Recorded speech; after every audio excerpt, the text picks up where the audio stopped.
evening and welcome to a presentation of Friday Night Football on PlayOnSports.com.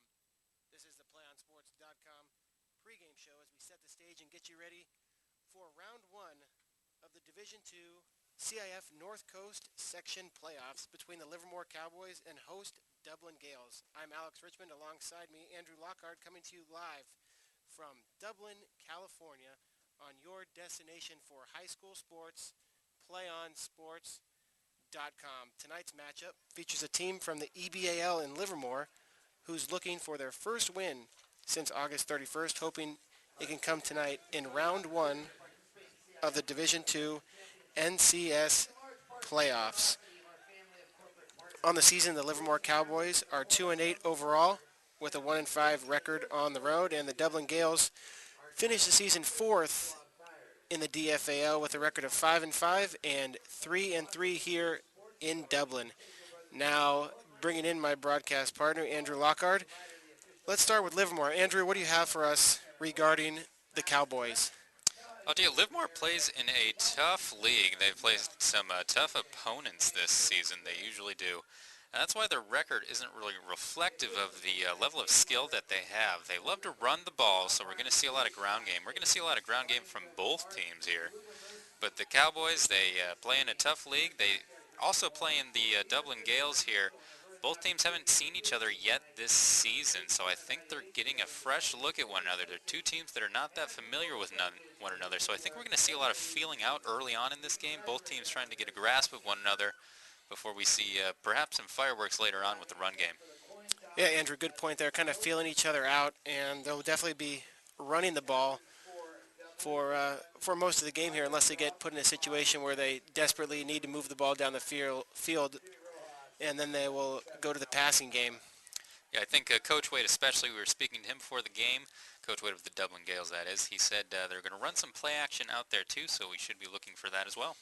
And also with Dublin, the senior Andre Rudolph, who was kind of their star running back, has been hurt, and he's got a broken ankle. He's suited, but hasn't played the last 4 games, and we're not quite sure if he's going to play tonight.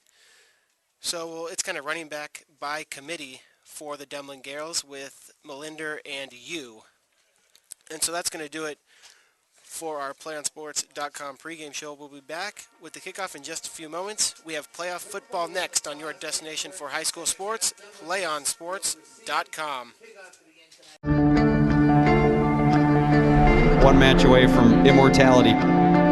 This is a total team effort.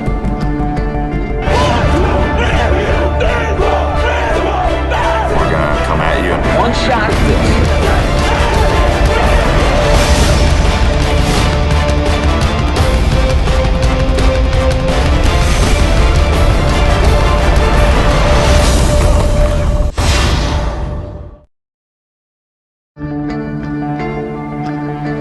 One match away from immortality. This is a total team effort. We're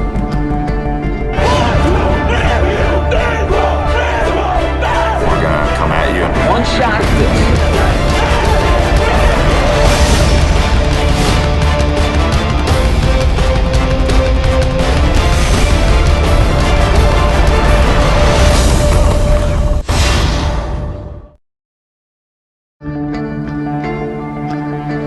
One match away from immortality. This is a total team effort.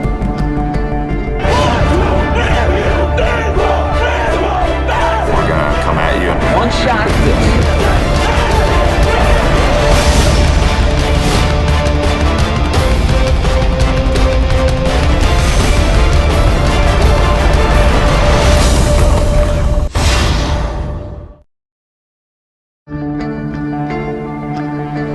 One match away from immortality.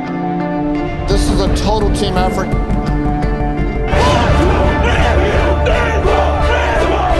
We're gonna come at you. One shot.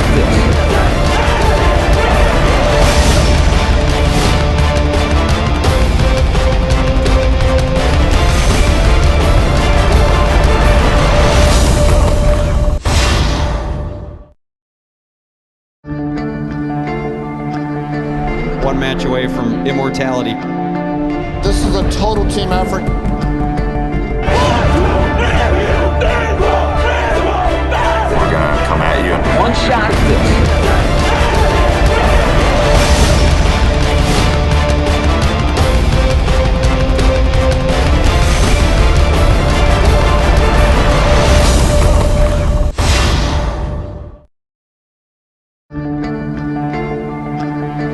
One match away from immortality. This is a total team effort. We're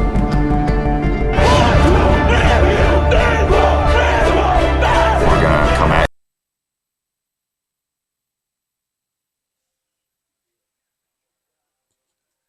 And welcome back to PlayOn Sports.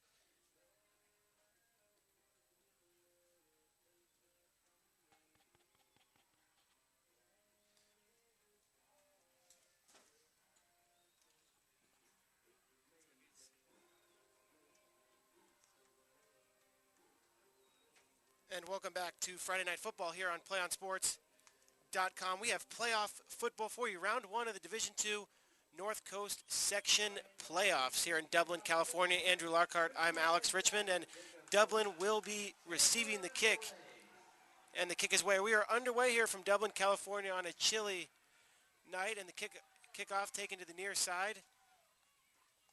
And running out of room, still on his feet and taken down across the 20 was Jacob Pluta, and we'll be seeing him on both sides of the ball tonight. Number 18, the junior, he's playing safety and a little bit of wide receiver. So that was Jacob Pluta, and we are underway here with Dublin getting the first offensive possession of the game. And get accustomed to seeing the running game right now because we're going to be seeing a lot more of it tonight. And there it is, just like Andrew called, in a short gain this time on first down for the Gales. And we're going to kind of see a running back by committee tonight with Melinder and Yu. And as we mentioned in the pregame, Andre Rudolph broke his ankle and has been out 4 games. He's suited tonight, but probably won't get in the ball game. So second down and 8 now, just underway, 11-18 and counting in this first quarter from Dublin, California. The quarterback for Dublin, Josh Nobita, the sophomore. This time Nobita play action, rolling left. He's got a receiver out to the 30, across the 30-yard line is Dylan Forshey, the fullback. That was a nice completion there, sophomore to sophomore, close to a first down. Well, like we were mentioning in the pregame, Alex, I think we have two teams sort of feeling each other out in the early goings here. So a play action early like that, a little bit of deception, a little bit of fakery, I think that's going to go a long ways early on. Might not be able to go to that as much later in the game, but you can definitely use it to your advantage right now. Yeah, Jabari Jefferson, the wide receiver, number 19, to the bottom of your screen, checking in on this third down and 1 for the Dublin Gales. And a quarterback sneak, Nobita, close to the first down. A good job by the Livermore defensive line to make it close. And it looks like the spot that he has, he's going to get the first down, and he will. So a nice third down conversion from the Gales there. It was awfully close. I think the ball probably only crossed by about half an inch or so, but either way, first down for the Gales. Yeah, first down and 10. Coming up on 10 minutes in this first quarter, the round 1 of the Division II North Coast Section Playoffs here on Dublin High School. That's Jefferson on the end around, and a great play by Livermore. Matt Neal, number 70, the 225-pound defensive lineman, with a nice stop and a loss of 5 on first down. How much does he weigh? 225, 6 foot. He goes 6'2". They didn't grow him that big when I went to high school. No, they're big now. They got a couple big guys on that offensive line. Prado going 275 for the Cowboys. Some big boys out there for the Cowboys. Second down and 15, Jefferson, bottom of the screen. Nobita looking Jefferson's way, and he has him. Jefferson out to the 40, and that's all he's going to get. And the ball was taken away, and they're calling it a fumble. It looks like we're going to have a touchdown for the Cowboys. Number 31, James Silva. I don't see any flags, and he just took it out of Jefferson's hands. What a play by Silva. I thought for sure they were going to whistle that one dead as forward progress at some point, but Silva just managed to get his hands on the ball and just stripped it. Yeah, great point there, Andrew. I thought they were going to stop the forward progress as well, but they didn't. And Silva was able to rip the ball out of Jefferson's hands, and maybe Jefferson only a sophomore, maybe just lack of experience there, Andrew. I'm not really sure, but he wasn't able to hang on to the ball. And the PAT is up and good. Ryan Galat with the PAT. So 9 minutes and 17 seconds left in this first quarter, and Livermore on the board with a turnover and a takeaway there that was very impressive from James Silva. Do you want to watch more of your school's great matchups like the game you're enjoying here tonight? Tell your school to sign up for the PlayOn Sports School Broadcast Program. The program allows schools to broadcast all their games and other activities on the web. For more information on that, go to playonsports.com/SPP. Thank you, Andrew. So Dublin will get another shot at an offensive possession here, as that last one was literally taken away from them. Silva took the ball away from Jabari Jefferson after a completion to Jefferson. And so the Gales will be back at it here, as Galat is going to kick off for the Cowboys, who are leading 7-0 here in this Division II playoff. Short kick bounces at the 20, and Livermore trying to fall on it, but does not. And that was another opportunity there, Andrew, as the ball took a funny hop back towards the Cowboys, and the Gales there luckily able to fall back on top of it. Yeah, some early mistakes for the Gales in this game. Especially some issues with ball control. Sometimes you see that from younger guys. Ball control often is something that comes with experience. So perhaps that's what we saw on that strip by Silva. By the way, Dublin needs to shake off the cobwebs here and get back into this. Yeah, so first down and 10, and it's quarterback keeper Nobita holding on to that ball tight, and he gets a nice gain out to the 30. So a 5-yard gain from the quarterback, Josh Nobita. And that's going to be a second down and 5. Tackle made by James Silva. By the way, the Gales have done a pretty good job advancing the ball. Just a costly mental mistake earlier on maintaining possession of the ball. That cost him. Yeah, this time a run off the right side. And it looks like that was Josh Yu. And that's enough for the first down. So Dublin Gales with their second first down of the game. Their last possession ended in a turnover and a touchdown by the Cowboys. Under 8:30 now. And I'm sorry, go ahead. Dublin Gales come to the line, first down and 10 with 2 receivers to the top of the screen. And Jefferson, the man who fumbled last series, in motion. Nobita looking Jefferson's way, and that's almost intercepted. That was Silva again. And Silva having a good game so far in the early going, Andrew. He certainly is, and he's making his presence known all over on the field down there. But I'll tell you, that was kind of a dangerous pass by Dublin. They got to watch out for that. It looks like the coverage on the passing game for Livermore is pretty on point tonight. Yeah, and maybe, Livermore has game plan for them. They know that they're going to try to run the ball a lot, and maybe they know that Dublin likes these short passes. Nobita hit hard there by one of the Cowboys, and that is Taylor Disbrow,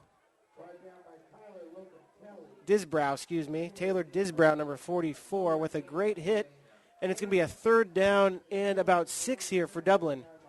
So we'll see if Dublin goes to the pass on this one. So far, their best maneuvers have been with the running game. We haven't seen too many successful passes, so we'll see what Dublin does here. And it is a pass indeed, and a nice one across the 50 and down inside the 50 to the 45-yard line. That's Dennis Barber, the tight end. So a nice play there, Andrew, as they snuck their tight end down the seam, and that's enough for a first down and inside Livermore territory for the first time this game. Looked like Livermore, their backs are playing kind of a zone defense on that play. Barber, good job just getting himself open with some open space out there, and a good job running the ball. Big pickup there for Dublin. Yeah, big pickup indeed. First down and 10 at the Cowboys' 45-yard line. So the Gales building a little bit of momentum here. This time, Nobita from the gun, and a great play by Krieger, Max Krieger, who is playing defense now. Earlier in the season, he was playing quarterback because Zach McPherson broke his right hand, but Krieger back on the defensive side of the ball, making a great play on number 22, Josh Yu. I don't know if he misses quarterback too much. If he's going to make plays like that on defense, put him on defense. Exactly, yeah, great point there. And Krieger is showing, we'll see him on offense too, so he'll be showing his versatility tonight. Great play there. Second down and 13 now. Nobita back under center, looking left, and just a little too wide for Corey Thurman, the senior wide receiver.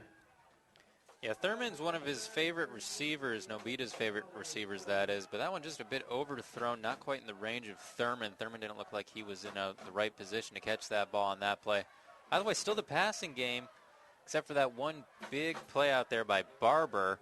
Been a little shaky out there. And like we mentioned, they're going to be a run-heavy team. So let's look for some more runs out there from Dublin. Nobita drops back, looking deep. He's got a receiver, Jefferson, and overshoots him. So that was a chance right there, Andrew, for Dublin to get on the scoreboard, but Nobita, a little bit too long for Jefferson there. Yeah, a little bit overthrown. Jefferson, he was running full tilt out there, still was not able to get to that ball. Either way, the passing game still a little bit shaky. It looks like Nobita's arm is just throwing a little bit too hard out there right now. He might need to make a little bit of correction. Like I said, a little bit shaky, a little bit of cobwebs out there on Dublin's side, but it looks like they're picking it up.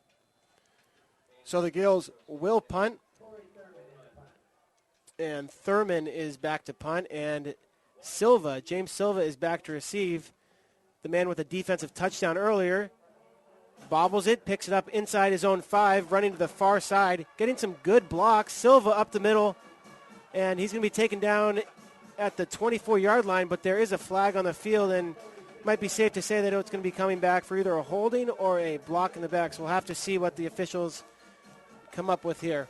Now the flag was thrown, but they threw the flag over to about, looks like they're going to drop it right around the 6-7 yard line. So I'm not sure, likely a hold. You're right, Alex, but either way, great play by Silva, not only to pick up that ball after having trouble handling it, but then to make a lot of positive yardage out of it. Silva's got legs. Yeah, great play by Silva to regain possession of that ball and take it out near the 25-yard line, but it looks like they're going to be pushing the Cowboys back. And real quick, Andrew, let's talk about Andre Rudolph. It's got to be tough for this senior. I see him on the sideline there, no helmet on.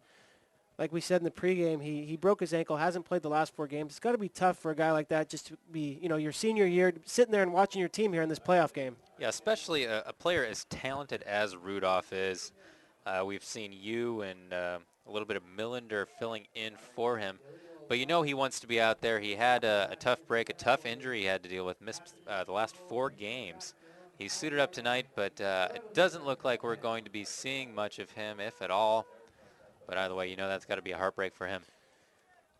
Yeah, definitely. So here we go with Livermore. 6:05 left in this first quarter, starting at their own 4-yard line. So we get to see Zach McPherson for the first time tonight. And McPherson does get that handoff off. It looked like he was about to keep it, and that's Jacob House, number 34, the junior for the Cowboys, on a short gain there. Well, it's always a dangerous position when you are playing that close to your own end zone. Good job of them to at least advance the ball a little bit forward, pick up about 4 or 5 yards. We do have a player down on the play, though, on Dublin's side. I didn't get a look at that one, Alex, did you? Yeah, I couldn't get a look at the number, and we can't see that right now. So once we do, we'll pass it along to you. But, you hope it's just a cramp at this point, Andrew, and nothing serious. I'm not sure if it's his leg he's favoring out there. It might actually be something in the upper body. And he's getting up on with a little bit of assistance. I believe that's Tom Tran, number 24, if I'm not mistaken. And it is, yeah. Tom Tran, the cornerback, one of the cornerbacks for the Dublin Gales. And it's good to see he's able to kind of walk off under his own power there. Maybe a little bit of assistance getting up, but it looks like it's his right leg is what he's favoring. So, yeah, hopefully you're right. It's just a cramp or something minor. But it looks like he's moving around okay right now. Maybe we'll see a little bit more of him later in the game, hopefully. So back to the action here. 2nd down and 5 from the 8-yard line. And on the ground again, this time McPherson decides to keep it himself. And maybe a 2-yard gain on that play. It looks like he's out to the 11-yard line. And so Livermore here trying to establish a running game here against Dublin. Yeah, Livermore's first 7 points, they came from that great strip by Silva. This is the first chance we really get to see the offense. So far they've had short gains, not the kind of early running plays I think they wanted. We'll see if they can break through a hole here, pick up some big yards with 3rd down. This time a little bubble screen out to the right side, and it looks like it's going to be enough for a 1st down. So McPherson with a nice completion there, and Krager on the receiving end of that. So Krager was the one that played quarterback earlier in the year, now playing receiver, and we saw him on the defensive side of the ball earlier making some nice plays. Well, McPherson, we've seen plenty of him running the ball. Now we see him pass the ball. Krager with the positive yardage, 1st down, and now they're getting a little bit further away from their own end zone, which, like we mentioned, is always a dangerous position to be in. Yeah, so a little bit of breathing room now on their own 15-yard line, 1st down and 10, just ticking under 4:30, and that's Louis Hernandez off the right side making some Gales miss and close to a 1st down, and that's the first we've seen of Louis Hernandez, but he is an explosive back. Looks like it. He's got all sorts of maneuvers out there, able to make something out of what appeared to be not going to be much of a gain there. Great run by Louis Hernandez. Yeah, Louis Hernandez and number 35, Tyler Rardin, 2 great senior running backs for the Cowboys. And so a 2nd down and 1 here from the 24. McPherson under center. Hernandez again, and this time stacked up for a loss. Good job by that defensive line. And Jimmy Rojas in on the tackle, the middle linebacker for the Gales. So it's going to be 3rd, and it looks like 3 yards to go for the Cowboys. We'll see if they go with another sort of screen pass here. That's what we saw in the last 3rd down on this drive. So we'll see if they go to that again. Looks like a Cowboys player is actually limping out there. I believe that's Ryan Galat, and he's actually going to be subbed out. So in a situation like this, what you see when a player subs out on the offensive line, often the defense will target that position and see if they can get a blitz. And it looks like we have movement here. And let's see. And it might be on Dublin. The Livermore players reacting like it's against Dublin, and it is. So after that loss, after that great play by Jimmy Rojas on Louis Hernandez, the Gales with an offsides, it looks like, and they're going to give the Cowboys a 1st down. Just under 3 minutes now in this 1st quarter from Dublin, California. Round 1 of the Division II North Coast Section playoffs. So 1st down and 10 for the Livermore Cowboys, with McPherson under center. And this time it is Jacob House. And he may have lost the ball in that pile. Dublin saying they have it. There's no signal from the officials yet. Still no signal. Oh, it is. There we go. It's Dublin football. Well, both teams getting a lucky break here. We saw a lot of play after the ball had been slipped out of the hands. I think it might have actually gone back and forth a couple times before it finally landed in Dublin's favor. Yeah, you never know what's going on at the bottom of those piles there. You know, people. I literally saw people being picked up and moved out of the pile by Dublin. So either way, good pickup for them, good break. Yeah, Dublin creating a turnover this time. Nobia on the play action, and he's got a receiver down to the 20, inside the 20-yard line, and that is going to be Dylan Forshey. That's his second reception for Forshey tonight. Well, now Dublin's deep into the red zone at about the 19-yard line. So Dublin with a chance to strike right back and even the score up with about 2 minutes left in the first quarter of play. I formation from the Gales. You off the left side dancing and taken down after a short gain. And he had a bit of a hole on the far side of your screen over there, but a good job by the defensive line to see that he was about to break through and put some hands on him, managed to slow him down and tackle him. Yeah, it looked like Matt Neal, number 70, was in on that stop again. So 2nd down and 8 from the 17. I formation, Nobita looking left, and he's got a receiver, underthrows him, and that's number 10, Corey Thurman. So again, Nobita, that's about the third time, Andrew, we've seen him overthrow or underthrow a receiver. Yeah, and you know what? He just kind of threw it up. I think he was trying to hit a particular spot on the field, and then the receiver just had a hard time getting to it. So I think the end result is it appears to be an overthrow. Maybe he just did overthrow it in general. But either way, some miscommunication there, I think, between the quarterback and the receivers. So 3rd down now and 8. Nobita looking, and he's got Thurman inside the 10 down to the 8-yard line, and that's going to be enough for a first down. So the Gales are going to have 1st and goal. A nice completion there from Nobita to Thurman. Nobita throwing it a lot more than I would have anticipated, especially speaking to Coach Wade out there. Maybe he's thrown us some missed signals, Alex, but he seemed to indicate to us that they were going to be more of a run game today, but we have seen Nobita lean quite a bit on his arm. But either way, it's working for him. Now in the 1st and goal position on the field.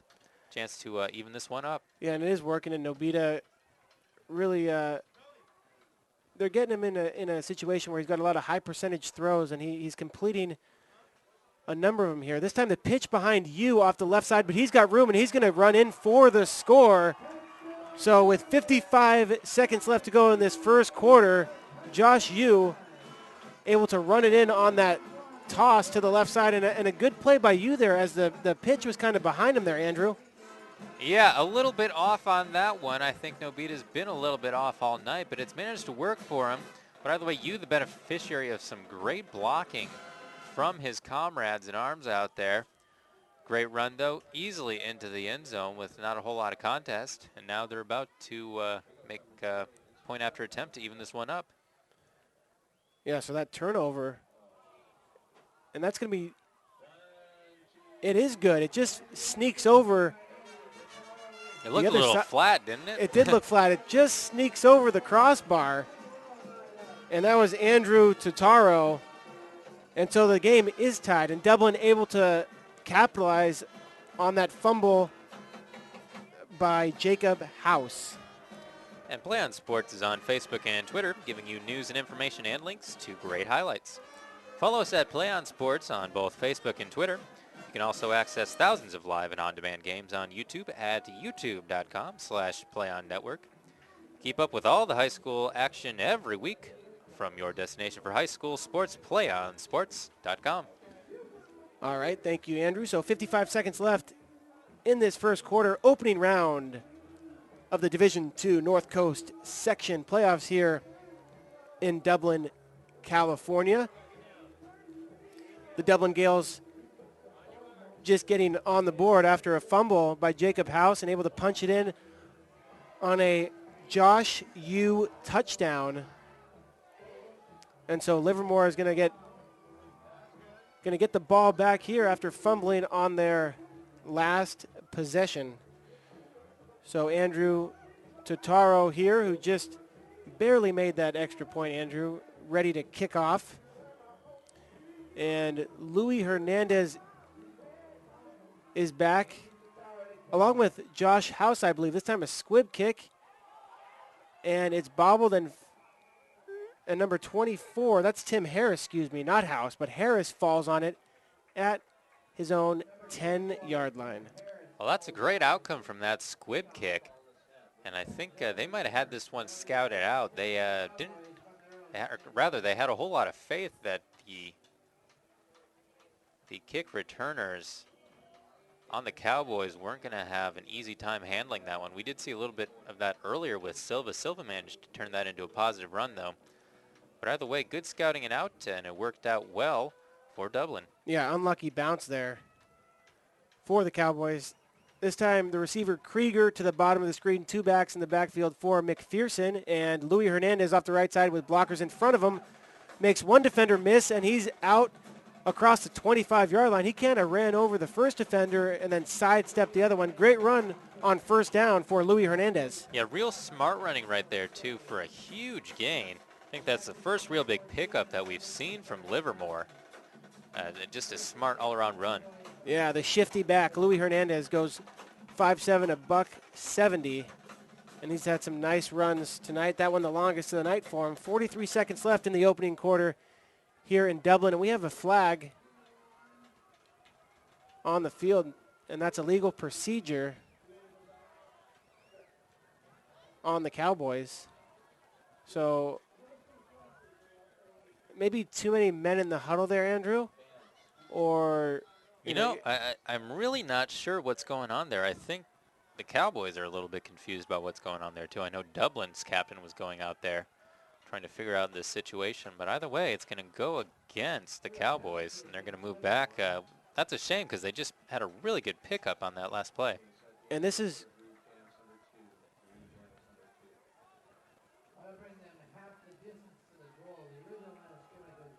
Oh, that's a huge setback for the Cowboys as they're going to move at half the distance to the Yeah, goal. so I'm not sure what that penalty was, but it was kind of right as they were breaking the huddle. We saw the flag, and we didn't really we got the illegal procedure signal from the official, but they're moving it half the distance to the goal. And so that's where the Cowboys will have first down and 15 from their own 5-yard line. So this one, similar to the possession before for the Cowboys where they started at their own 4.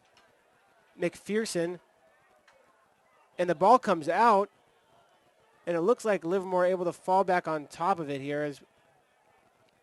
The Livermore players are at least signaling that they have it. Yeah, and I think McPherson kept it there. It was hard to see in the cluster of bodies if he did give that ball to his running back or if he kept it. And I think he did keep it. So, and Livermore is going to get the ball back, or they're going to retain possession, excuse me. Second down and 10 from their 10-yard line.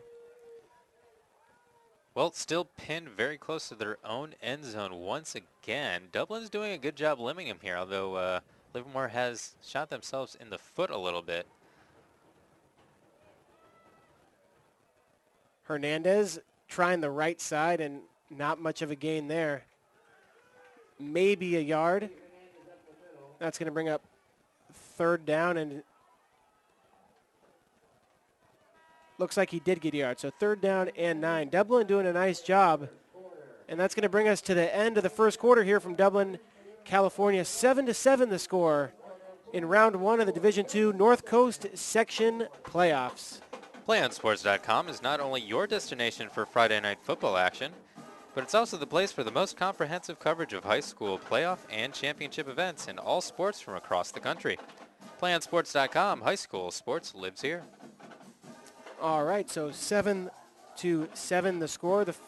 Livermore was able to score the first touchdown of the game as James Silva ripped the ball in the hands of Jefferson, the wide receiver for the Gales, and take it in for a score. And then the Dublin Gales able to capitalize on a turnover as they were in Livermore territory, and Josh Yu was able to cap off that drive with a touchdown on a toss play off to the left side. So that's where we stand, 7-7 the score, and we're just about to start the second quarter. Third down and long for the Cowboys deep in their own territory. I imagine the Cowboys are going to go with a pass play here, something aerial. as they've only had 1 or 2 big running plays so far in this game. It's been mostly short games at all. McPherson especially has been carrying it right up the middle. Bit of a QB sneak. Yeah, Might see Luis Hernandez too, though, as he's been a great runner for Livermore on those big pickups that they did have. So it'll be interesting to see what they do here. So Luis Hernandez in the slot to the top of the screen, and McPherson is going to keep it on a quarterback draw, and the defensive line for the Gales shutting that down right away. That's Spencer Hawley for the Gales and stopping McPherson for no gain. So the Gales defense there doing a nice job forcing a punt here. Yeah, McPherson showed pass for a little bit there, tried to sell it a little bit. Dublin was not fooled, however, as they had quick work bringing him down. The way forces the turnover. Now Dublin's going to get another chance on offense. Yeah, and they're going to have a nice chance here for a return possibly, depending on the kick. And that is McPherson. The kick is blocked, and it's fallen on by a Gale. Initially, the first Gale to fall on it, looks like he wasn't able to corral it. And we have multiple flags at the end of the play as there's a scrum at the goal line for the ball. And we're waiting on a signal here. Now, I thought Dublin had that one. The kick, obviously, the punt rather, was blocked. And it looked like there was really only 2 Dublin players who possibly have been able to pick that up. It was really close to the end zone as well. You know, I think Dublin's going to come up on top of this one. They'll probably spot it somewhere around the 1-yard line. I don't think they'll give them the score on this one, however. Yep, 1st and goal on the 1. And it looks like the penalties were offsetting. They were dead ball fouls. I think just some extracurriculars on that one. Yeah, and so Dublin able to block that punt and get the ball. Looks like the first Gale that fell on it kind of squirted out from his grasp, but another Dublin Gale able to fall on top of it. So what a turn of events here, as Dublin did a great job on defense to force the punt, but an even better job from their punt return team to block that kick, as Zach McPherson was trying to punt the ball for the Cowboys. Well, Dublin defensively has done a great job just foiling the offense of Livermore. They've had Livermore pinned back behind their own 20-yard line for much of their offensive possessions. But now Dublin, score is still evened up at 7-7. I think Dublin has a big opportunity to strike here, obviously, at the 1-yard line. Yeah, they do. That's a great point, and they really have a chance to kind of seize the momentum here. As when they score here, they have a chance to really put the pressure on Livermore. I mean, it's still early in the game, but their defense has been playing really well, and they've been able to stop the run so far early on. Yeah, I think it's given them, like you said, a lot of momentum, but I don't think the score really reflects that at this point. But like we mentioned, at the 1-yard line, they have a big opportunity to make the score reflect the kind of momentum that they've had in the last goings. So 1st down and goal, and it looks like the ball's inside the 1 there. Nobita able to get in easily for the touchdown. Quarterback sneak from Josh Nobita, the sophomore, and Dublin goes up 13-7. Well, Nobita really wasn't contested too much as he walked into the end zone on that one. Livermore not doing a great job stopping those short running plays so far in this game. Plenty of ball left. But Dublin's going to go up 13-7 now with a chance for 14. Yep, and Andrew Totaro is on to make it a 7-point game, and he does. And he does not. Excuse me. I thought that went right through the uprights, Andrew. It looked good from here. We don't have the best angle as we're up in the press box. The officials on the field, obviously. Yeah. with the better view. And so 13-7, a 6-point lead. So we'll have to remember that one, and that could be a big play later on, missing a PAT. We will see. And do you want to watch more of your school's great matchups like the game you're enjoying here tonight? Tell your school to sign up for the PlayOn Sports School Broadcast Program. The program allows schools to broadcast all their games and other activities on the web. For more information on that, go to playonsports.com/SBP. And I think that ball, that kick rather, I think it shanked a little bit to the left. It is awfully hard to tell from up here because you don't really get a good look at the kind of angle the ball is going at. But I think that's what happened on that last one, Alex. Yeah, it had enough juice on it. Just was to the left a little bit. So the Cowboys here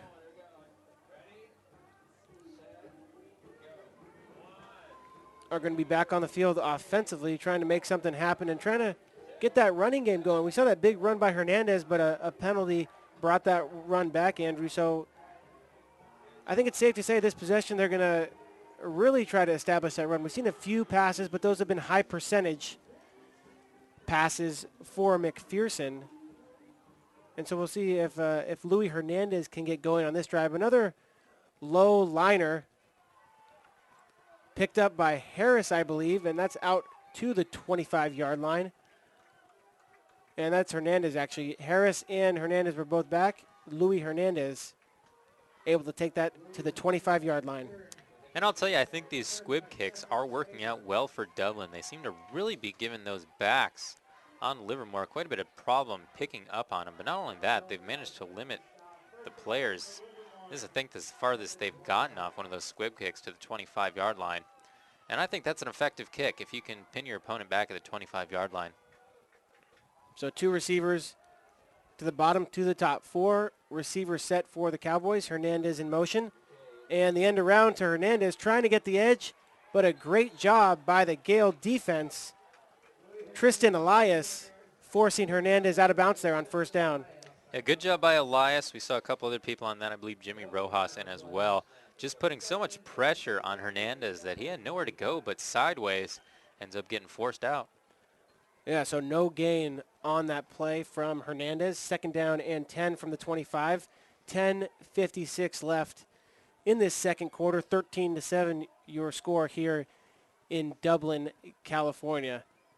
So McPherson coming onto the field as he got the play from Coach Hobner. So, and we have a timeout before the play. Timeout, Livermore.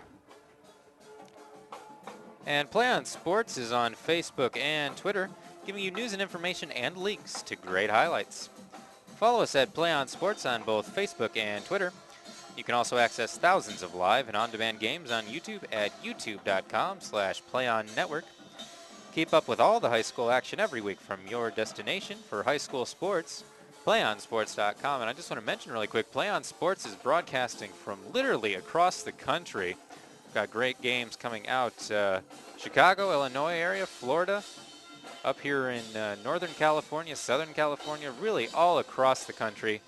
If you like high school sports, everything you could ever possibly want to see at PlayOnSports.com. Very true, Andrew. So here we go, back to the action.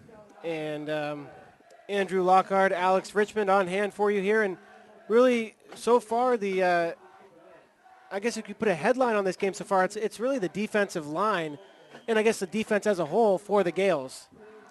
Yeah, it's been a great asset for them. They've just done an incredible job out there.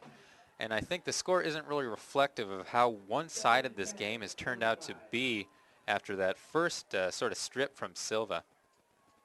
Yeah, so McPherson looking to pass, and he's got a receiver out there. That's Hernandez, but a great tackle made by Dennis Barber, the outside linebacker for the Gales. So there's a completion from McPherson, but Barber able to limit the damage there. Yeah, if it wasn't for Barber, he would have been off and running down the field. Good job wrapping him up by Barber and sets it down, forces the third down, and still 7 yards to go. So sort of puts Livermore in a pass-first situation. We'll see if they go with that. Yeah, it really does. Last time we saw the draw from McPherson, but they really have to throw the ball here, and that's what McPherson's going to do. Looking, another high percentage pass out to Hernandez. Hernandez breaks one tackle close to the marker, but he's going to be marked short. Looks like it's about 2 or 3 yards short of the first down. So another good job by the Gales defense. Yeah, and when Livermore can pull off those pass plays, it looks like that Dublin's really just doing a good job limiting the damage from those plays to only 2 or 3 yards, and which would otherwise be, 4 or 5 yard pickups if the runners could, stretch out a yard or two at them. So good job by Dublin to limit the damage. Yeah, so McPherson's going to have to punt again, and this time they're going to try to get their protection down. He gets it away this time, and it's Yu back at his own 27-yard line, coming to the near side and taking down a great tackle, loses the ball, but I think they're going to call him down, and they will. And that was Krieger, I believe. Max Krieger down there on the stop on Josh Yu. I think good call down there to rule that play dead as well. It didn't look like a fumble from up here. He was already 2 or 3 rolls on the ground before that ball went out of his grasp. Either way, though, we've seen Dublin's offense. They've been pretty hot the last couple goings. Now taking that possession of the ball again. From their own 27-yard line, 9:23 left until halftime. Nobita in the gun, looking right, pressured, and he's going to go down. A nice play by that Livermore defense. I think at the bottom of that was Matt Neal again. Yeah, we've called his name a few times tonight. Neal, along with another couple of Cowboys there on that sack. 7-yard loss, so second down and 17. Just under 9 minutes until halftime here, so a good play from the Cowboys there as they're going to try to get a stop here and hopefully a score before halftime. Gales, second down, Nobita on the screen to Yu, and Yu's got some room. He's got some blocks too across the 30 and out to the 40-yard line. A nice play there, and we have some extracurricular activity here on the sideline. No flags called, and that was broken up before any flags could be thrown. That was Tyler Locatelli and Corey Thurman there on the sideline. Yeah, I'm surprised they didn't throw the flag on that one because it seemed pretty blatant that Thurman did get pushed around there. I think he was almost baiting that sort of to draw out the flag. Either way, though, Yu with a great run. Not only that, I think what stood out were the great blocks he was getting from his teammates. Yeah, that's a great point, Andrew, because it looked like he could have been stopped in the backfield or after a gain of about 1 or 2, but he was able to make one guy miss and had some great blocks down the field. So a nice gain there from Josh Yu, who already has a touchdown tonight, and he's had a good game so far. He's been able to, his line has been able to create holes for him, and he's been able to make some guys miss and have some nice runs. So first down and 10 from the 42-yard line, under 8:30 now before halftime. PlayOnSports.com is not only your destination for Friday night football action, but it's also the place for the most comprehensive coverage of high school playoff and championship events in all sports from across the country. PlayOnSports.com, high school sports lives here. All right, so Dublin back onto the field here after that nice play from Nobita to Yu on the screen pass. And they've got themselves a first down and 10 from their own 42-yard line and leading by 6. Yu with a nice cut up the middle and across midfield down to the 47-yard line. And Yu started off that run to the left, but a nice cut right up the field and a good gain there, Andrew. A real smart run from Yu, but again, we're seeing great blocks from the offensive line of Dublin. They're just doing an incredible job allowing Yu to make the play on these. Yeah, so that's another first down for the Gales, and they marked it at the 48-yard line. First down and 10. So the Gales able to get Yu the ball now, getting him out into space on that screen pass, and then with a nice run there by Yu. This time, and Krieger into the backfield. What a play from Krieger. Read the snap count perfectly and into the backfield for a big loss there. Yeah, that timing, I think, if you're off by half a second, if he would have been half a second in front of that one, I think that would have been flagged because he was right on the money on that. Kind of a risky play, but pans out. Definitely pans out in Livermore's favor. Yeah, great play from Krieger. His second tackle for loss in this game to make it a second down and 14 from the 48-yard line. So after the Gales were in plus territory, going back to their own 48, Jefferson in motion. Nobita looking for Jefferson on the wheel route and overshoots him again. And Jefferson not really open on that play. And Nobita, maybe he was really kind of throwing that ball away more than anything else. Yeah, that pass was almost into coverage. There was 2 people back there covering him that almost could have had a play on that ball. I don't think they were actually expecting it to arrive there. But either way, Dublin, passing game again, looking a little sketchy. Might want to go back to you on this play as they're in a 3rd and long situation. And he's been their biggest asset on the offense the last couple of possessions. Yeah, and that would another screenplay would be a good call here. Getting the ball to you in space. Nobita dropping back, going long. He's got Jefferson this time, and that's complete. Jefferson inside the 10, marked down at the 8-yard line. So we've seen Jefferson blow by coverage. The ball has just not been there in the early going, but here a great play from Nobita to Jefferson. Yeah, Nobita's arm is dead on that pass, and I'll tell you, they've been going to that Jefferson post route a lot in this game. At least 3-4 times we've seen it just not pan out. It's like that one finally got that connection going, though. That's going to put them in really good territory, almost within striking range again. A little less than 7 minutes left in the first half of play, too. Yeah, so it's got to make Jefferson feel good after getting the ball ripped out on the first possession. A big completion there. First and goal from the 8. And a run off the left side. Good job by that Livermore defense. Looked like Tim Harris was in on the stop along with a number of other Cowboys, and that was Josh Yu on the run. And you know what? Krieger almost read that count perfectly again. He got stuffed a little bit at the Dublin line, but you saw him make another big run, almost another big splash, able to get to the quarterback. So 6:15 and counting until halftime. Gales up 6 and knocking on the door once again. Nobita rolling right, throwing and almost intercepted there. And it looked like his receiver was open right away, but he waited a little bit too long and looked like there was maybe a little bit of miscommunication between Nobita and Thurman there. I agree. Nobita was under a little bit of pressure, so I think he was looking to get rid of that ball. The back of the receiver was actually turned to Nobita when he threw that ball. I think that's where it got a little confusing out there. But either way, almost a dangerous pass, almost an interception.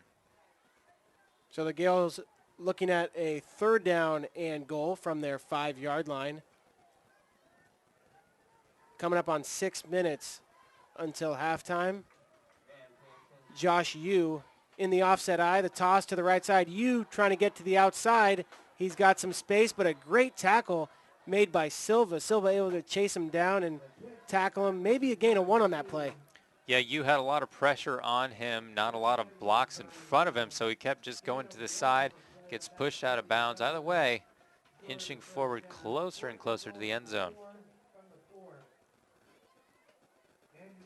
So 4th down and goal, and Andrew Totaro on for the PAT.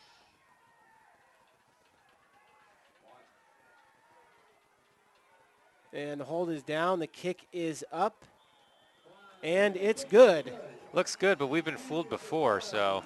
Wanted to make sure that time, Andrew. Wanted to make sure until we got the signal. So 16-7 with 5:18 left until halftime. Do you want to watch more of your school's great matchups like the game you're enjoying here tonight?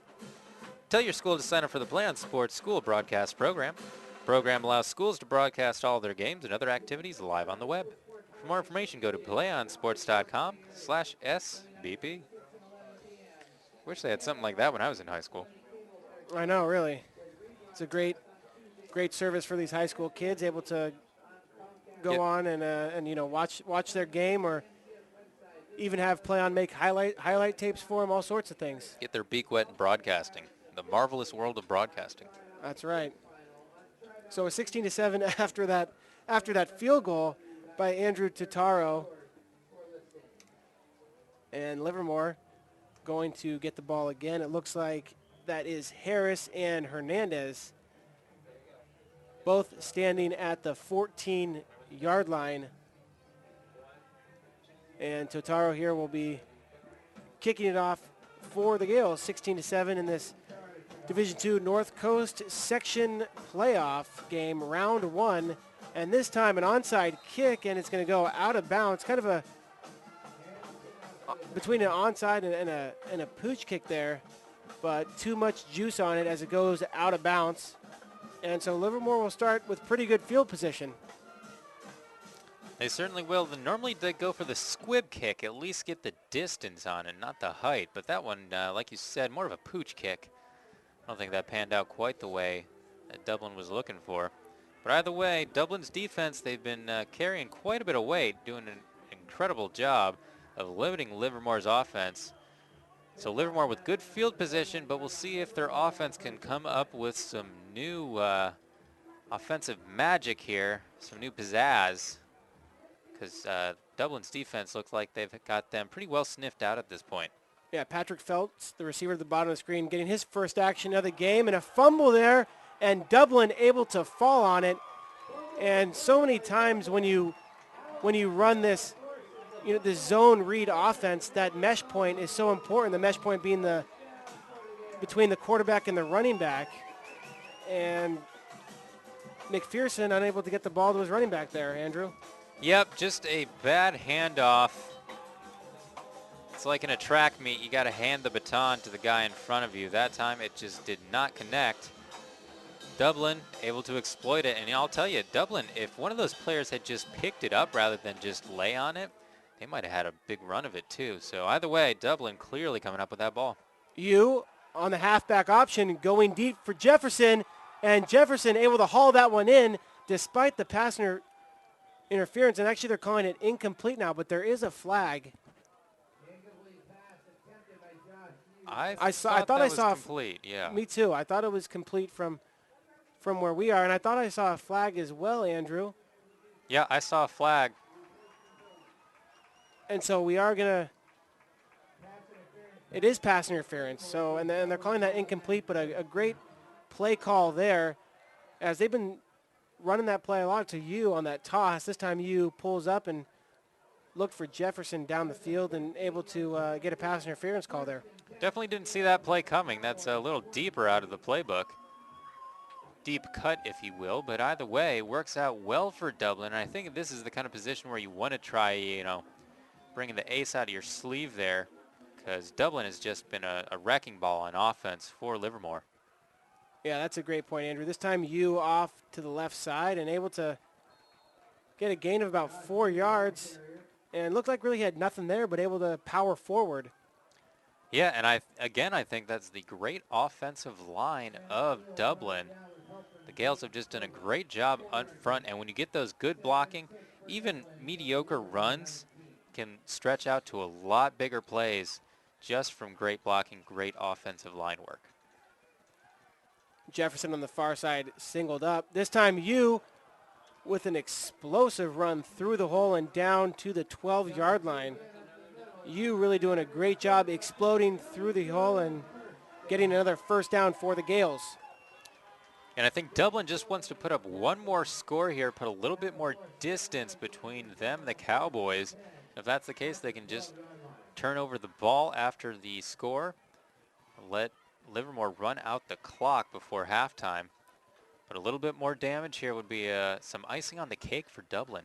It sure would be. Coming up on 4 minutes until halftime. Nobita in the shotgun. He's going to keep it himself and able to get out of the grasp of Krieger and maybe back to the line of scrimmage. And it looks like he did get back. So a 2nd down and 10 from the 12-yard line.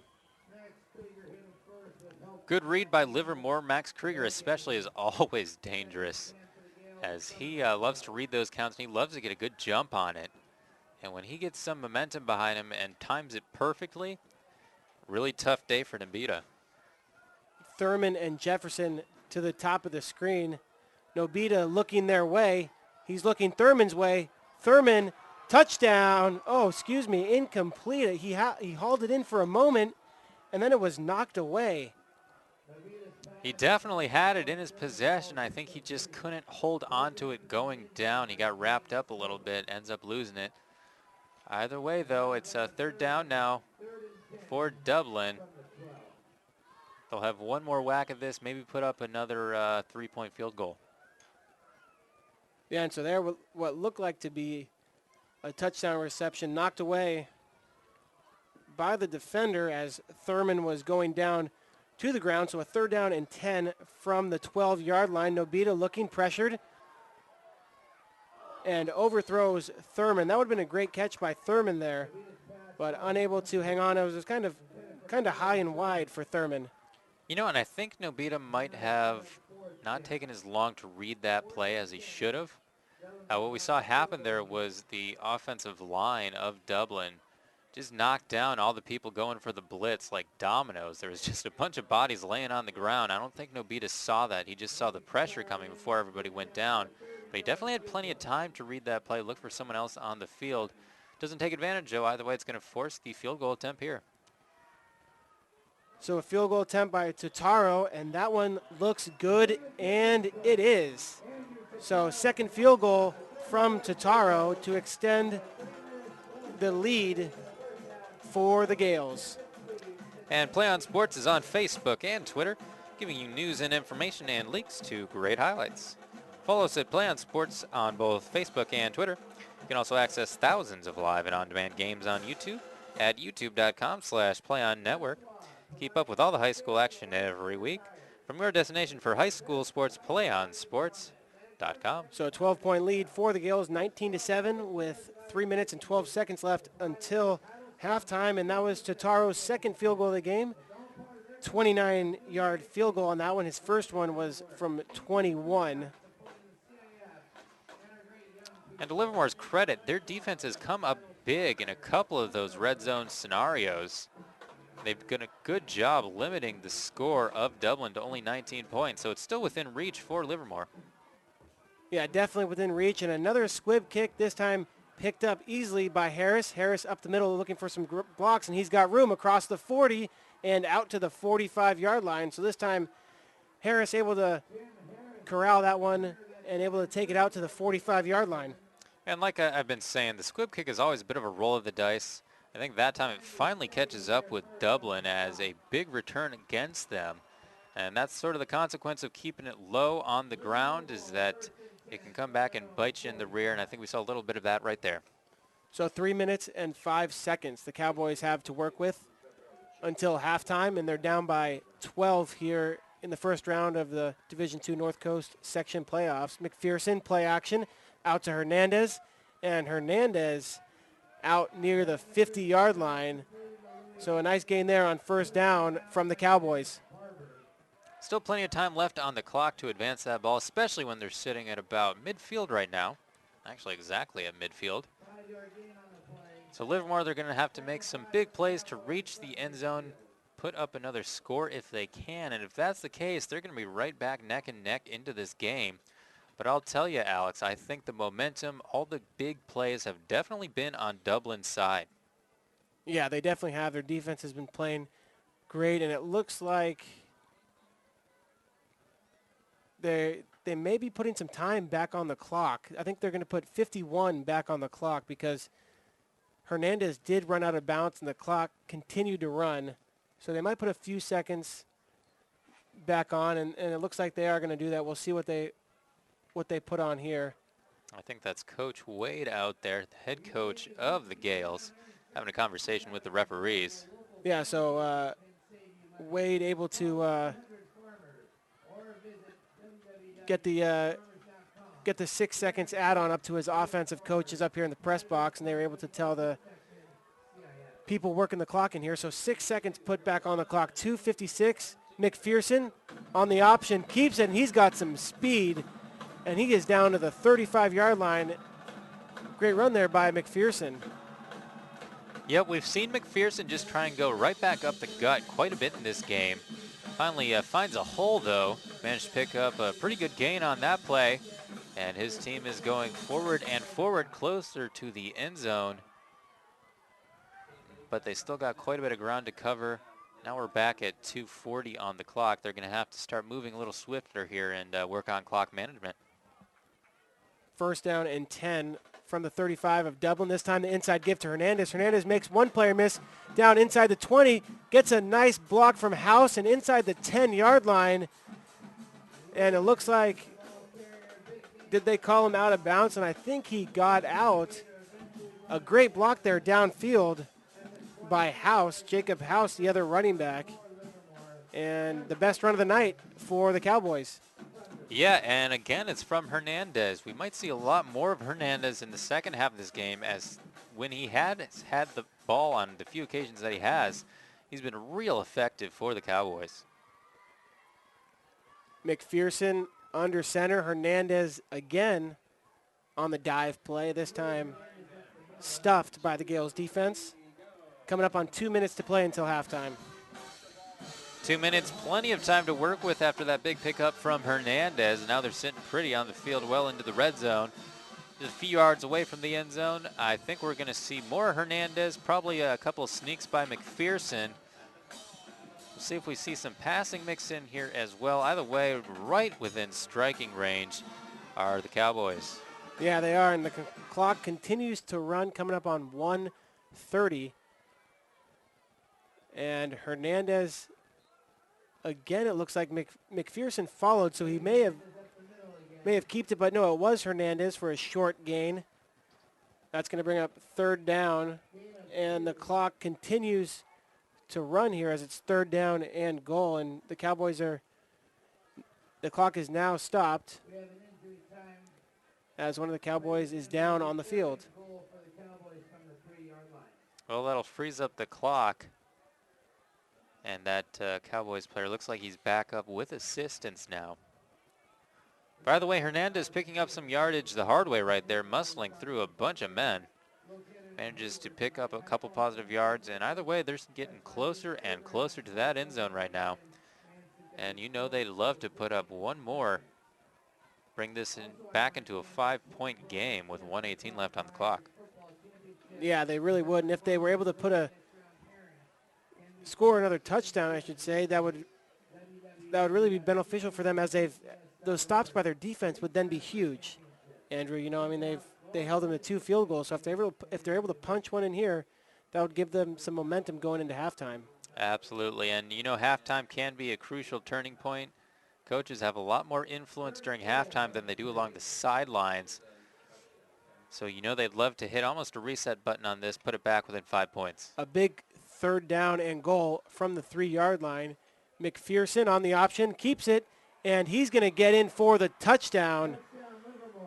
Zach McPherson on the quarterback keeper. 19-13, your score. Solid run by McPherson, just threaded the needle through the hole. One of the better runs we've seen by him all night. Once again, they love going right up the middle with McPherson. A lot of deception in their running plays. Don't know whether they're going with Hernandez or McPherson. They switched up quite a bit. And here's the point after attempt. And Galat's PAT is good. So a 5-point game now with 47 seconds left. And those 2 defensive stops, not defensive stops, but the Cowboys forced the Gales to 2 field goals. So that becomes huge for the Cowboys as we're 47 seconds away from halftime. And PlayOnSports.com is not only your destination for Friday night football action, but it's also the place for the most comprehensive coverage of high school playoff and championship events in all sports from across the country. PlayOnSports.com, high school sports, it lives here. 47 seconds left. And Zach McPherson, the quarterback for the Cowboys, able to score on that keeper. And the first offensive touchdown for the Cowboys. Their first score of the game was from James Silva, who took the ball away from Jabari Jefferson and took it to the house for 6. So the kick is away, and that's Connor Chin. Lets it bounce around and finally falls on top of it. That was dangerous there as Livermore had a chance to get that ball back. The ball taking some funny hops tonight, Andrew. It is. I'm not sure if it's the chilled NorCal weather we're experiencing up here. Temperature dropping below the 60s. But either way, a good bounce in Dublin's favor. But a good kick nonetheless from Livermore, as that limits Dublin to behind their own 20-yard line and not a whole lot of time left on the clock. Josh Yu, the running back, and they're going to He's going to get it off the right side again on that toss play. You cuts it outside. He's got some room now and some speed. Cuts it back inside across the 50. Now coming all the way to the near side and dragged down by Luis Hernandez. And what a great run from you, making some players miss and showing his speed there, Andrew. Yeah, and if Hernandez hadn't have made that tackle, I think you would have had a good shot at making it all the way to the end zone, clearing the rest of the field. By the way, good tackle by Hernandez, sort of a broken defensive setup by Livermore. And right now, Dublin's right back in it with another opportunity as they've broken midway on the field. 34 seconds left on the clock. If they come up with a couple big plays here, they can damage Livermore once again.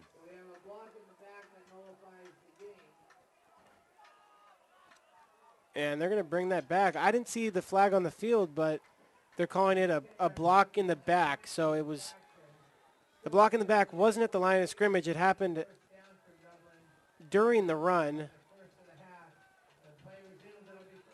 And so it's going to be 1st and 10 from their own 40-yard line. Well, it puts them in a little bit worse of a position here, but still picked up a lot of big yardage on that, and they're going to take a timeout. So let's just keep rolling through this timeout, Alex. And yeah, Dublin doing a great job, and you're not quite sure, Andrew, if they wanted to kind of just run the clock out and go into halftime, but after that run, it put them in a nice position only to bring it back on a little setback here, but they still have a chance to go down here and possibly kick a field goal with 34 seconds left. Yeah, I think you can at least shoot for field goal range. Try and pick up another 7 or 6 if you can. But with 34 seconds left on the clock, I think you got time to rattle off 1 or 2 more big plays. And we know that Dublin has some tricks up their sleeves, some chicanery on their side. So we'll see if they can utilize a little bit of that here, move that ball down the field.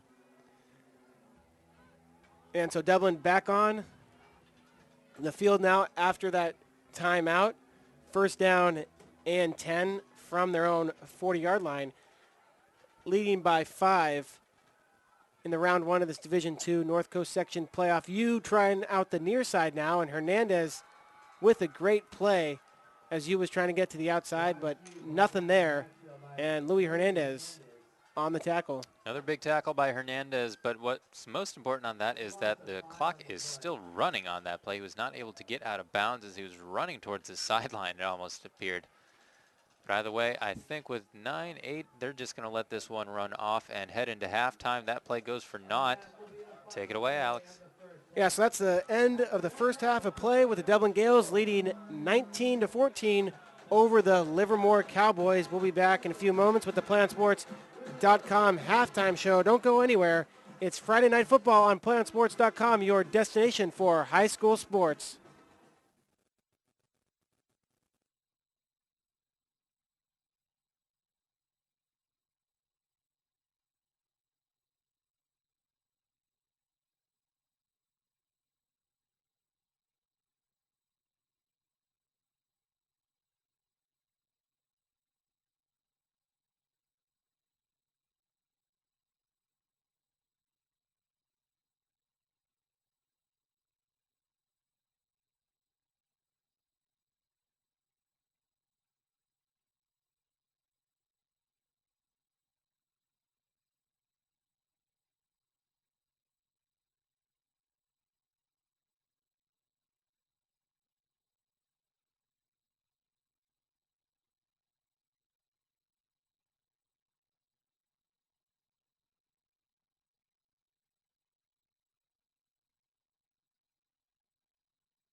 Welcome to the PlayOnSports.com halftime show, coming to you live from Dublin, California. I'm Alex Richmond alongside Andrew Lockhart. Our halftime score is the Dublin Gales leading 19-14 over the Livermore Cowboys in this round one Division II North Coast section playoff game. To kind of recap the first half, Livermore got on the board first with a James Silva fumble recovery for a touchdown. And then Josh Nobita, the quarterback for the Dublin Gales, able to score. Josh Yu followed that up with a touchdown run. 2 field goals put on the board by the Dublin Gales and Andrew Totaro, one from 21 yards, one from 29 yards. And then before halftime, Zach McPherson able to punch one in for the Cowboys, so that's where we sit, 19-14. And if we could really take one thing from the first half, it's that Dublin defense, Andrew. They've certainly been on point here tonight, Alex. Dublin has just come up big on defense time and time again. They did a great job just pinning Livermore back through most of that first half and not let them get anywhere on the field. However, I think while Dublin has played much better than Livermore, if you look at the score, it doesn't really reflect that. Dublin only up 5 points over Livermore. I think Livermore's defense came up with some great stands where it counted in the red zone, managed them to put them only to 3-point games rather than 6-point games, and I think that's why the score is where it's at right now. Yeah, that's a great point, Andrew. And they had 2 big stops down there in the red zone, like you mentioned, that led to those 2 field goals by the Gales, and then able to score before halftime. Really kind of got some momentum going their way as they're only down by 5 coming out of halftime. So 19-14 the score. And that's going to do it for our PlayOnSports.com halftime show. We'll return in just a few moments with the second half of this Division II North Coast section playoff game. You're listening to PlayOnSports.com. High school sports lives here.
And welcome back to PlayOnSports.com.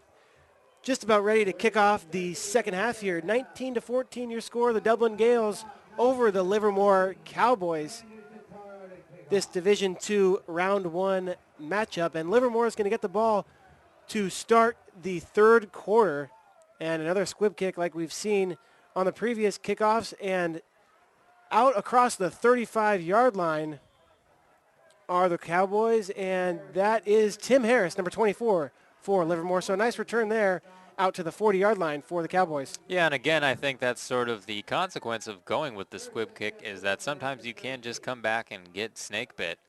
So we saw a little bit of that there, a little bit of that earlier in the game. But all in all, I think the squib kick has been a good tactical decision by Dublin. First down and 10 for the Cowboys. And trips to the far side of the field. Louis Hernandez off the right side. He's got some room. Breaks a tackle across the 40, out to the 45, and taken down at midfield in a nice misdirection. Kind of a counter trap there from the Cowboys, and a nice play on first down. Yeah, and Hernandez, another great run from him. We've seen him do it time and time again. He's especially good on the outside. I think that's where he can best use his speed to just outrun people on the field, and he's able to pick up a lot of yards that way. Yeah, so two great backs in this game tonight with Louis Hernandez for the Cowboys and Josh Yu for the Gales. Right now, it's Hernandez doing the damage to the Gale defense, and it's a first down and 10, and the Cowboys are in plus territory at the 49-yard line of the Dublin Gales. McPherson on the keeper, and a short gain from McPherson. It looked like Jimmy Rojas was in on that tackle, the middle linebacker for the Gales, along with a few other Gales. Livermore has a lot of deception in their running game. I think, however, they lean on only 2 or 3 sort of runs to get them where they're going. They do a lot of deception, whether or not it's McPherson or they're going to hand it off to somebody else, a lot of fake handoffs there.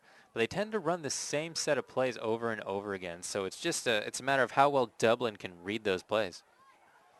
This time the dive play to Hernandez. Hernandez fighting for yards. He breaks away across the 30, and he could go the distance, and he will. Touchdown, Louis Hernandez. Cowboys get in there, and what a great run there for Hernandez. Yeah, and like I said, that's where he does best, right along the outside where he can use his speed to just outmatch people. And I had a suspicion that the Cowboys were going to come in and try and make a statement play and get a couple quick scores in here, and we're seeing a little bit of that there as they actually pull up ahead now, even though I think they've been somewhat outmatched in the first half of the game.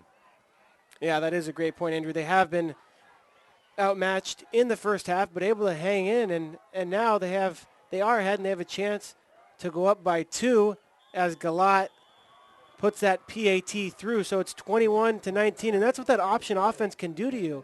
You know, they'll chip away at some yardage, and then they'll hit a big play, and that's exactly what happened there. Louis Hernandez with a long touchdown run to make it 21-19.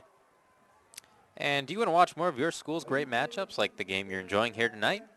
Tell your school to sign up for PlayOn Sports School Broadcast Program. The program allows schools to broadcast all their games and other activities on the web. For more information on that, go to playonsports.com/SBP. That's the school broadcast program. Thank you, Andrew. And so Livermore able to make quick work of that drive as they put 7 on the board. 10:34 still to go in this third quarter, and the momentum kind of shifting back to Livermore now as they were able to score before halftime and then able to score on their first drive of the second half. And so now the ball will go back to Dublin as they will try to match what Livermore just did. The kick is a high kick, fielded inside the 15. It's a reverse, and Yu coming back. He's got some space, but a great job by the kick coverage team, and the first man on the tackle there was James Silva. He was able to hold up Yu, and then the rest of his Cowboys players able to come over there and make the tackle. That play certainly worked out for Dublin, and I'll tell you what, Yu's got such great speed and a little bit of deception tossed in there as well. ends up being pretty good yardage, pretty good field position for the Gales. Yeah, nice return on that reverse out to the 31-yard line. This time the lone back, play action, and a nice play there, and that's number 70. Again, we've called his names a few times tonight. Matt Neal with the deflection. Yeah, Neal's a real smart player out there. You can tell by the way he puts himself in the right position to make plays. And he just gets in front of the pass that one, throws his hands up, gets the screen, knocks it straight down. The Gales looking at a 2nd down and 10 now. And you see number 19, Jabari Jefferson, coming onto the field, and he's going to come to the bottom of your screen. Number 10, Thurman at the top. And a great stop there by the Livermore defense. And maybe a loss there, and it is. They're back to the 30-yard line, so 3rd down and 11 for the Gales. I think Everett Powell on Livermore just managed to read that play like a book. It's right in front of the runner, manages to bring him down, ends up being a loss.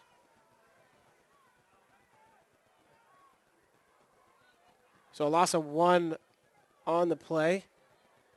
9:46 and counting in this 3rd quarter here in Dublin, California. Round 1 of the Division II North Coast Section football playoffs here.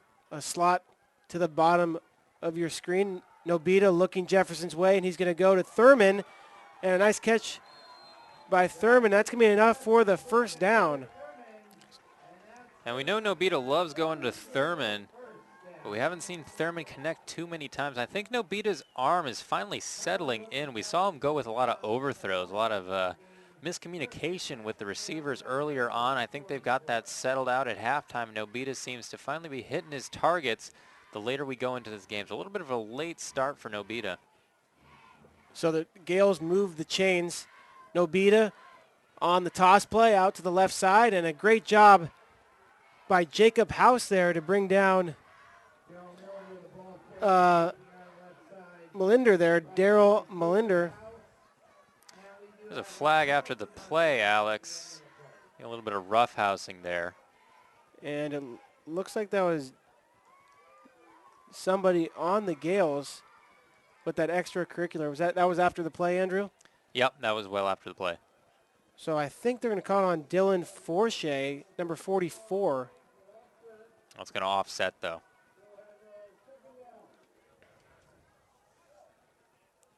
But I'll tell you, though, I'm sure you're seeing this at home on your screen. Max Krieger is doing an incredible job reading the counts and getting penetration right at the snap. He's doing a great job, and I think he's really doing a good job applying the pressure to Nobita. And I think at one of these times he's going to end up connecting with Nobita, and it might hurt. Yeah, so maybe Nobita should go with a hard count here. Nobita pressured, able to scramble out of the pocket and gain a few yards before he was brought down by Dylan Burris, defensive lineman for the Cowboys.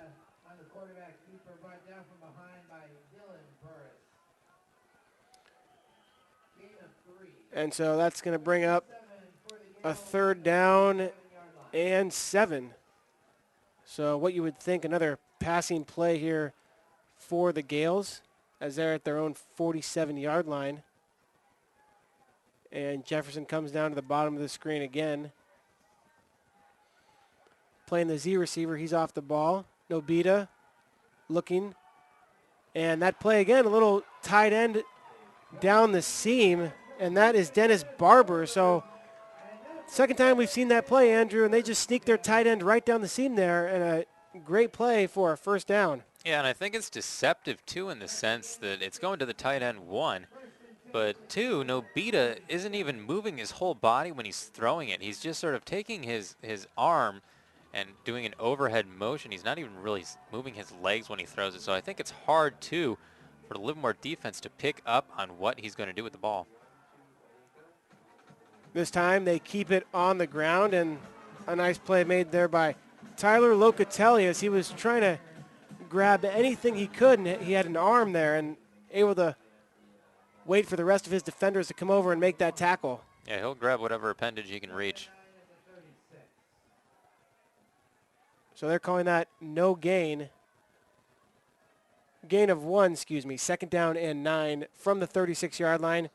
7:20 and counting in this third quarter. Dublin putting together a nice drive here, hoping it can result in some points. Nobita looking, and that looks like it could be pass interference, but no call. Yeah, that's interesting they didn't call that because the receiver was just shoved out of bounds. And obviously the ball, I think the ball hit the right spot, but the receiver was obviously pushed. But either way, no call. Yeah, Coach Wade kind of putting his hands up as he looks toward the official, but it may have been ruled uncatchable. And we're not quite sure if that was the ruling, so it'll be a 3rd down and 9 for the Gales. They have 2 receivers at the top of the screen. Nobita looking that way, this time to Jefferson, and Jefferson has to go down to catch that ball, and they're going to call it a completion, and a nice catch by Jefferson, but if that ball was put on a rope and thrown at his numbers, he would have had a chance to turn and run and possibly for the 1st down. Yeah, I think Nobita was under a lot of pressure from the outside. Blitz was coming in on him, so I think he just kind of tried to get that one off. Saw Jefferson tried to make the connection. Pressure hill might have gotten to his head. He underthrew that one a little bit, obviously. Good job by Jefferson, though, to cradle that ball into his body, managed to convert that into a catch. Yeah, so force the 4th down. So Melinder comes off as Yu is back onto the field for the first time in a number of plays. Nobita looking to Jefferson. Jefferson able to hang on, and a nice run after the catch there on that 4th down and 6. And we'll have to see where the spot is, but it looks like he's going to have enough for the 1st down, and he will. So a great 4th down conversion there from the Gales. Yeah, and that's one of those play calls where you're too far away to make the field goal. If you do end up going for it, you don't connect. You're not yielding that good of field position to the other side, so it's almost worth it just to go for it. Yu off the left side, and Silva with a nice play. And Livermore pointing like they have the ball. The ball may have came out. There's no sign from the official, and Silva might have held him up. And another Cowboys may be able to come in there and strip that ball. There's still no signal from the officials. Yeah, Yu was spun around a little bit as he was going down to the ground. And as we've seen, that can induce fumbles. Yeah, so no signal. We're assuming here that the Gales will retain possession, but there's a conference around the 29-yard line going on amongst the officials, trying to sort this out. And there's a signal. Yeah, ball won't exchange hands here. Dublin will still remain on the offense, so no fumble. Either way, 2nd and now 14 for Dublin. Yeah, it was a loss on the play, so looking at a 2nd and long. The Gales are. Nobita will go to a shotgun with a back on either side. Nobita looking deep for Jefferson. He's got him, and that's going to be a touchdown for the Gales. Jabari Jefferson. Great catch by Jefferson, and he loves to get in those foot races with the backs on Livermore. He always seems to win the foot race. I think it's usually just a matter if the ball can connect with him. But it does connect on that one. Another great catch from Jefferson, and he loves going those deep post routes. That's going to put his team up 25-21 now. Yeah, and the best throw of the night right there from Nobita, and Jefferson, about the 3rd time he's able to run past the coverage tonight, and this time it's good enough for a touchdown. And the PAT is up and good. Andrew Totaro makes it a 5-point game, 26-21. The Dublin Gales over the Livermore Cowboys. 5:32 left in this 3rd quarter.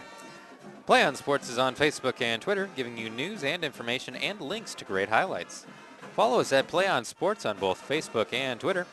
You can also access thousands of live and on-demand games on YouTube at youtube.com/PlayOnNetwork. Keep up with all the high school action every week from your destination for high school sports, PlayOnSports.com. So looking at the Division II bracket here, for the North Coast section playoffs. Dublin is the 8th seed at 5-5. Livermore the 9 seed at 2-8. And the winner of this game will travel to Clayton Valley next Friday to take on Clayton Valley, who is the 1 seed in the DVAL, sitting at a record of 9-1. So it's going to be a big matchup against Clayton Valley for the victor of this game. And honestly, it's been neck and neck so far. I think it's still anybody's contest. And a nice kick there. No return from Tim Harris. And so that ball is going to come out to the 20-yard line, and that is where the Cowboys will start this possession. First legitimate kick I think we've seen from Dublin, and it induces a touchback. So, you know, if you have a kicker that can force the automatic touchback every single time but just blasting it into the end zone, it can do a really good job limiting your opponent and sort of pinning them back at the 20-yard line every single time. So I think Livermore has come to expect the squib kick. I don't know if Dublin's going to go back to it.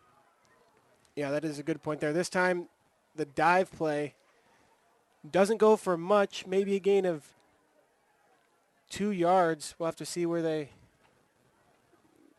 mark it here, and that's what it looks like. They're actually going to call it a yard, so it's 2nd and 9 from the 21-yard line on that first down play from the Cowboys. You know, I'll tell you, this contest, it's been so back and forth and the score so up and down. Like I mentioned a little bit earlier, it really is anybody's game at this point. I like how both teams are playing right now. McPherson, and he is going to go down. Jimmy Rojas, number 51, the first Gale in there. And that's a big loss. That certainly is, and that's going to hurt the Cowboys because now, once again, they're sitting really close to their own end zone. That puts them at 3rd down. It's just a dangerous position for them to be in. Yeah, and this could be a dangerous situation as you know, you think it's going to be a passing down, but do you really want to risk a turnover in this part of the field when they're so deep in their own territory? So we'll see if they try to get Hernandez on a screen pass or get him out in the flat. We'll have to see here, Andrew. Yeah, and if you get a pass and you throw it a little bit off, it's easy just to throw a pick six and go the other way with this field position. So it's a real dangerous spot for the offense of Livermore. So trips, and we're going to have stoppage before the play even gets started. And delay a game called on the Cowboys, so that's going to push them even further back. Yeah, take what I just said and double it.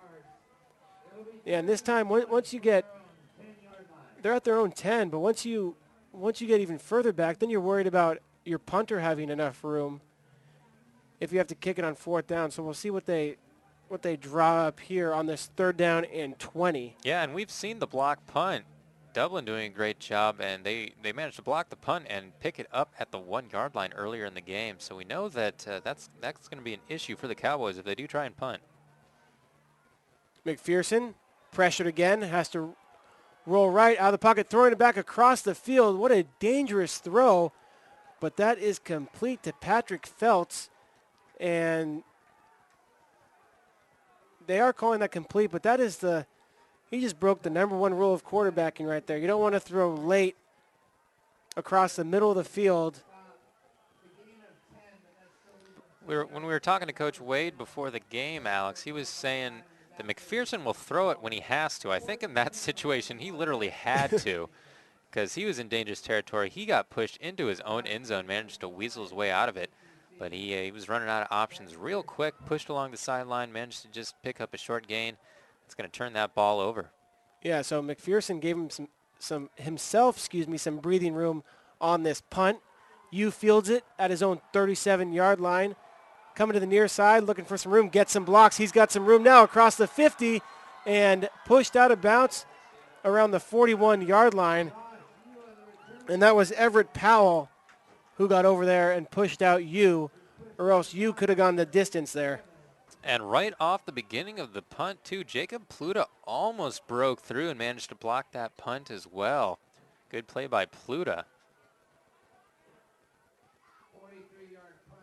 So the Gales, after that return in plus territory with 3:01 left in the third quarter, up by 5. Here in Dublin, California, Andrew Lockhart, I'm Alex Richmond, and Dublin doing a nice job on both sides of the ball here, especially running with Josh Yu, and there he is on first down with a nice gain. Another gain, and Dublin continues their march. I'll tell you, they're really good at just picking up 3-4 yards at a time. You especially is such a terrific running back, so much speed. And he has acceleration, too. I think that's what makes him an asset. If he goes full tilt, when he connects with that ball and finds the pocket, he's real dangerous. Coming up on 2:30 now in this third quarter of play. I-backs, Yu the deep back, and he's going to get the ball again. This time falls forward for a short gain. So the Gales will look at third down and short here. And we've seen Livermore come up big in positions like this before. Seems like the closer that Dublin gets to the end zone, the better that the Livermore defense tends to play. So we'll see how this unravels. And as we see Jefferson come on the field, the sophomore speedster who's been able to beat coverage a number of times tonight, and on that last possession able to beat coverage for a touchdown. So we'll keep our eyes on him. But they will keep the ball on the ground, and Yu's got enough for the first down. Nice tackle there made by Silva, but not before Yu was able to cross the 30-yard line and get a first down. Yu's a little bit on fire right now. Seems like he can just pick up 3-4 yards with ease at this point, and that's going to translate to a lot of first downs for Dublin. Yeah, so under 1:30 now left in the third. I formation again, and looks like it. Both teams pointing at each other, so we'll see if it's a legal procedure, and it looks like it will be as the Gales are backing up here. So it's going to be a first down and 15 from the 29-yard line. That is exactly what that will be. So that's going to push Dublin back a little bit. They've been running the ball really well lately, especially Yu. Livermore's had a hard time coming up with an answer for him on this drive. Yeah, they have, and when it's not Yu, they're looking for Jefferson deep down the field or Thurman. You know, he's had some routes that have he's running some mid-range routes, and that pass is incomplete as Nobita was looking for his tight end again, I believe Dennis Barber. And not the best throw, but Barber did have a chance at it. I'll tell you, Alex, I see a lot of high school football, and the teams that tend to do the best are the teams that are the most versatile. That is, they have the most options in which they can damage the opponents. And I think if you've got a proven success with Jefferson out there, they got Yu who can run the ball. And if Nobita can keep his arm accurate, I think with all those options on the field, they're going to have a lot of success. Play action from Nobita, looking deep for Jefferson. And that was actually Thurman, as Jefferson and Thurman were kind of both running towards the middle of the field, and that's incomplete.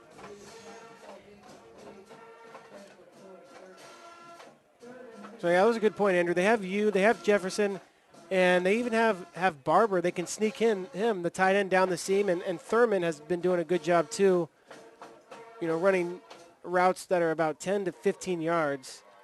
It's a lot of versatility, and with a lot of versatility comes a lot of options for you to go to.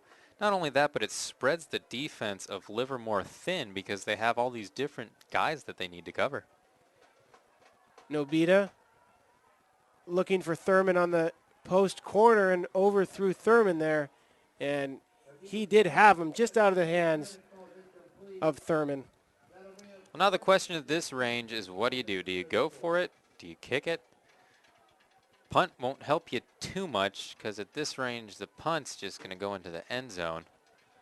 But either way, this is, like I said, this is one of those gray areas where it's not a certainty what you should be doing. There's no textbook play at this point because it's kind of too far to go for the field goal.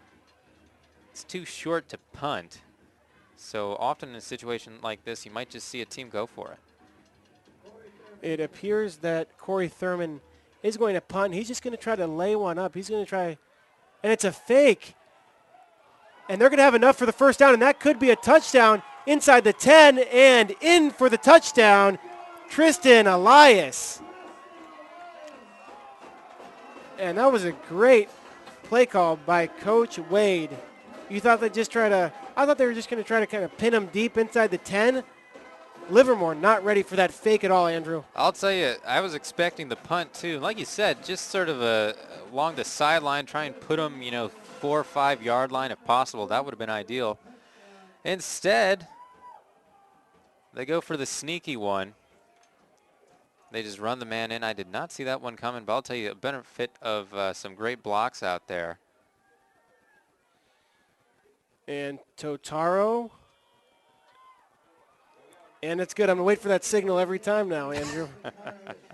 It is up and good. 33-21, your score. Dublin in the lead after that fake field goal. And a gutsy call there by Coach John Wade of the Gales. PlayOnSports.com is not only your destination for Friday night football action, but it's also the place for the most comprehensive coverage of high school playoff and championship events, in all sports from across the country. PlayOnSports.com, high school sports lives right here.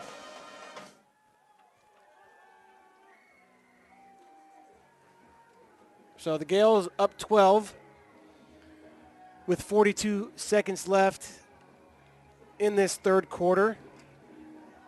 And Livermore probably thinking they'd get the ball back there with some, a chance to return it and possibly start close to midfield, but a fake field goal.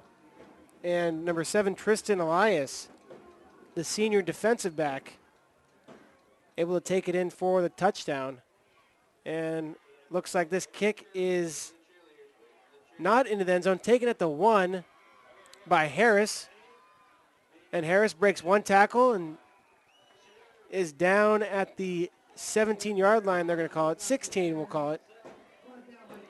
Well, that's a tough decision. You got to make an instant judgment if you're at the 1 yard line. You see the ball going right to you. Do you take it and try and make a play of it as Harris did, or do you just let it go into the end zone and get the touchback at the 20? Harris opts for the running. That's going to put them at the 17. Would have had a few more yards if he just let it go for the touchback. But you never know. It's one of those calls you just got to make on the fly. Yeah, and Harris able to do a nice job catching that ball over his shoulder, going back in the end zone, coming out, and getting out to the 17-yard line. So 33 seconds left in the third quarter of play. Dublin up 33-21, and Zach McPherson and company back out for another possession. Hernandez off the right side on another trap play. But a good job by that Dublin defense again, Andrew. Yep, and in this third quarter of play, we saw Livermore come up. The Cowboys make a big drive right off the bat. Since then, they've been quiet, and they haven't really been able to drive the ball very far down the field, haven't been able to catch up. And we're about to run out of time in the third quarter here, too. So it's going to need to be a big fourth quarter for Livermore, I think, just not only to tie this, but to put themselves in a position to win. Yeah, that's a good point. It almost seems like that drive from Livermore was so long ago, but that was just the beginning of the third quarter. They were able to score in, less than 2 minutes, it seemed like, to make it a game. And then Dublin has really exploded here, and that fake field goal has really, put the momentum in their court. And stay tuned for the PlayOnSports.com postgame show, where we will select our player of the game as well as wrap up all of the action from this ball game. That'll be coming up following the game on your destination for high school sports.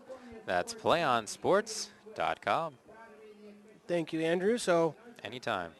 We are getting ready to start the fourth quarter of play from Dublin, California. This is a round 1 Division II North Coast section playoff game between the Cowboys and the home squad, the Dublin Gales. I'll tell you, Alex, it's finally starting to feel like fall up here. Weather's dropped down into the 40s tonight. Yeah, we got our a San Diego crew up here. You guys aren't used to this kind of weather, huh? I'm an interloper. Don't tell anybody. You can tell because I'm always complaining about the weather. So Livermore on first down. Excuse me, check that, second down. And that makes it a third down and manageable here for the Cowboys. Yeah, and this could be a big stand for Dublin if they manage to force another turnover and they can eat up a bunch of clock. Less than 12 minutes left on it. They can put up another score. I think they're going to put this one out of reach for Livermore. So Livermore's going to have to come up with some big offensive shenanigans, I guess you could say. Come up with something big. Yeah. They've looked a little soft so far. This is the most important play of the game to this point, this third down and 5 for the Cowboys. And again, the mesh point there, McPherson's not really able to get the ball cleanly to his running back. Luckily, able to hang on there, and it's going to be a 4th and short. And they're just going to run it. Quarterback sneak here from McPherson it's going to be, and he's right on the line. We'll have to see where they spot that. The Gales did a great job there. I don't think he got it. And it's close where the 4th down stick is right now. It doesn't look like he has it. Wow.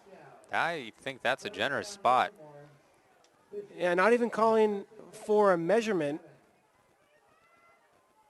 The officials didn't even call for a measurement. So they're going to call it a first down. And Livermore able to continue this drive here, a drive where they really need to score.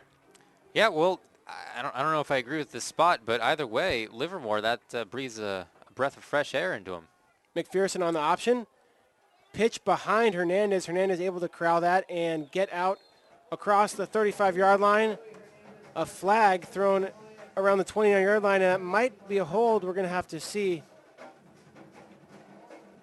Yeah, that's going to go against Livermore. It's just like that after a lucky play. It's going to set him back just a little bit more. Yeah, on a drive that's so crucial for them to get into the end zone. They're shooting themselves in the foot there. Absolutely. They're going to have to come up with something big. Like I said, 10:37 left on the clock. The time is going to be a factor as this game continues to march forward and that clock continues to wind down. They need to put up a score quick just to put themselves back in a position to make another strike against Dublin. Yeah, the clock winding down close to 10:20 now left in this game. And the Cowboys not helping themselves with that holding call. And it looks like we're going to have a timeout. So the Cowboys call a timeout on this first down and 18 from their own 19-yard line. Do you want to watch more of your school's great matchups like the game you're enjoying here tonight? Tell your school to sign up for the PlayOn Sports School broadcast program. The program allows schools to broadcast all of their games and other activities live on the web. For more information on that, go to playonsports.com/SBP. 33-21 your score. 12-point lead for the Gales. Winner of this game will move on to play Clayton Valley at Clayton Valley next Friday at 7 p.m.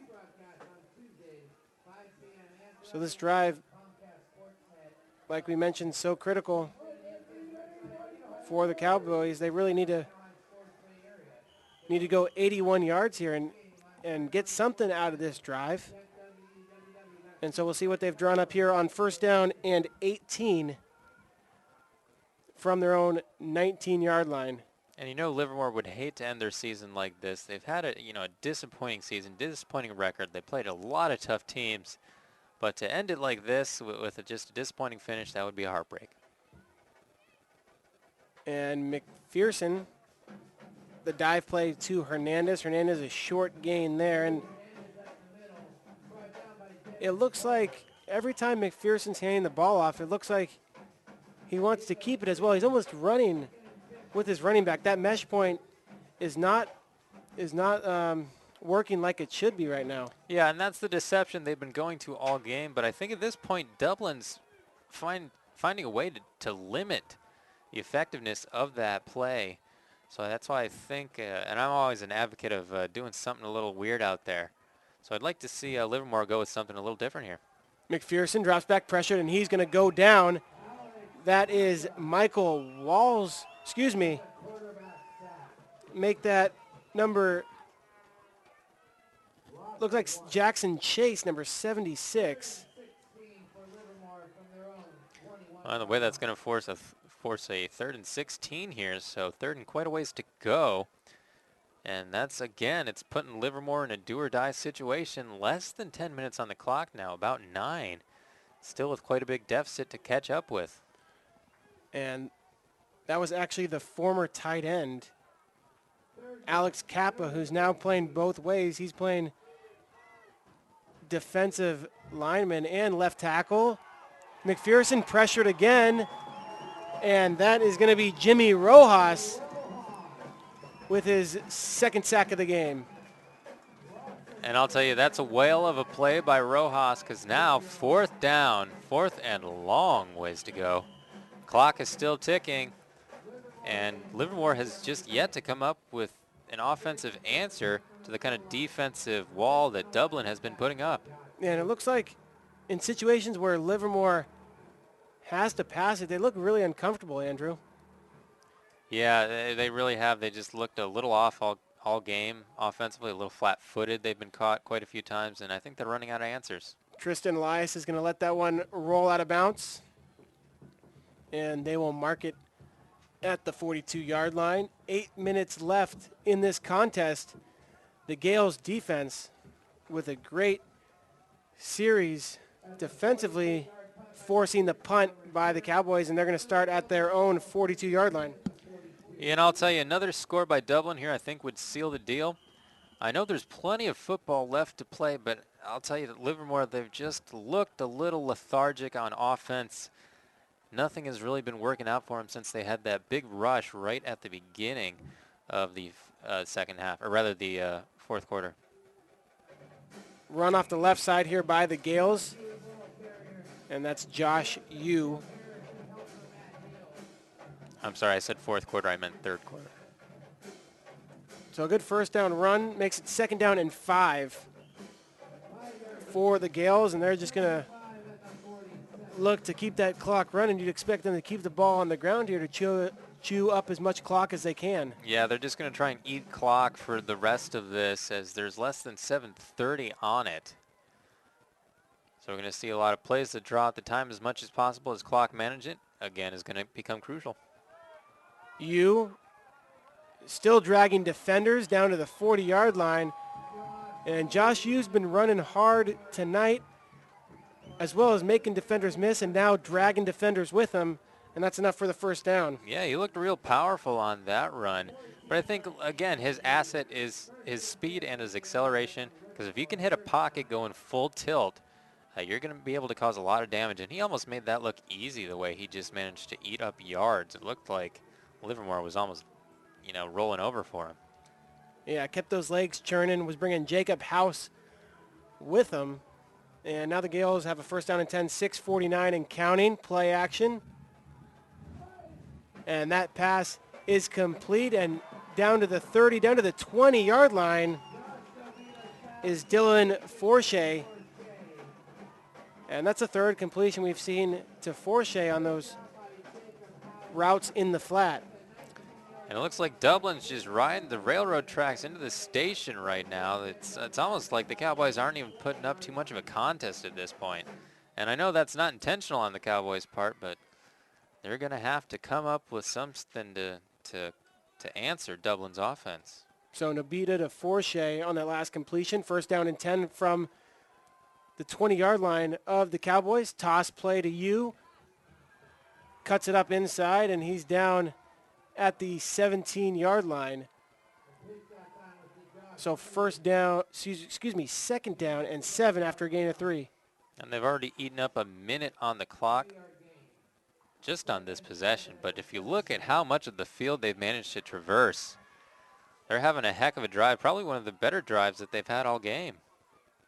And this is terrible timing for the Cowboys for them to come up with a drive like that. Yeah, the Gales continuing to eat up clock. 6 minutes now. And this time off the right side is Yu. Short gain on the play, but that clock will continue to run.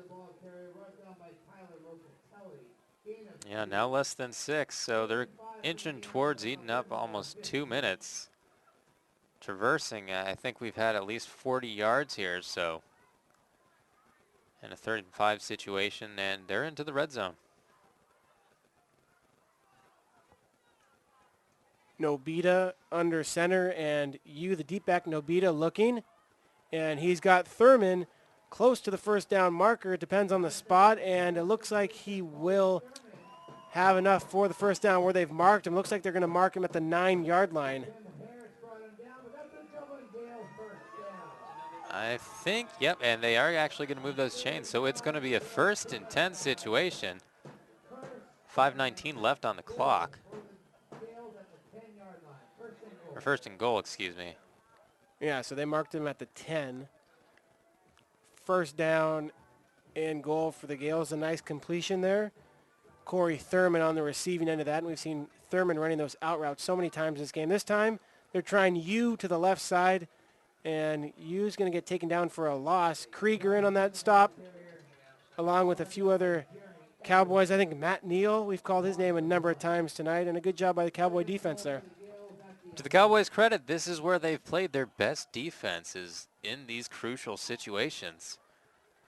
We'll see if they can come up with something here. You know, that would definitely tip the scales a little bit back in their favor. It's still quite a ways to go here with only 4:30 left on the clock and still down by 12 points. Nobita looking right, and he's got Jefferson complete. Jefferson breaks the tackle, and does he get in? No signal yet, and he's in for the touchdown. The sophomore speedster, Jabari Jefferson, able to break a tackle and get in for the touchdown. Holy moly, Jefferson managed to make that into a score. He was wobbling, he was spinning, he was turning, but he managed to drag that one out. And I'll tell you, I think Nobita actually got clipped a little bit before he got that ball off. I think the ball was definitely not on target, but Jefferson managed to turn that into a scoring play. And we have a Cowboy down. Before, it looked like we had 2 Cowboys down. I'm not sure if they had run into each other. We do. We have one being helped off the field, and I believe that's Tyler Locatelli, number 10. And we can't see the number of the other Cowboy who's down at the 20-yard line.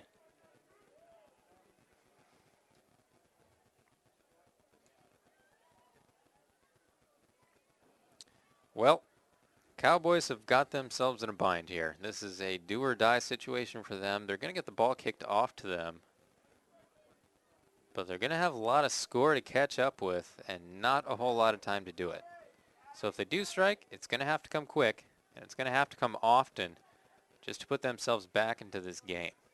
Yeah, down 18 at the moment, and possibly 19 after the PAT conversion. But right now, you see the players down on one knee as there's a Livermore Cowboy being tended to on the field by a number of people from the Cowboy and Gale medical staff. Yeah, and generally you can tell the severity of an injury by the number of people that actually go out to the field to attend to it. If that's an indication here, this is obviously not good.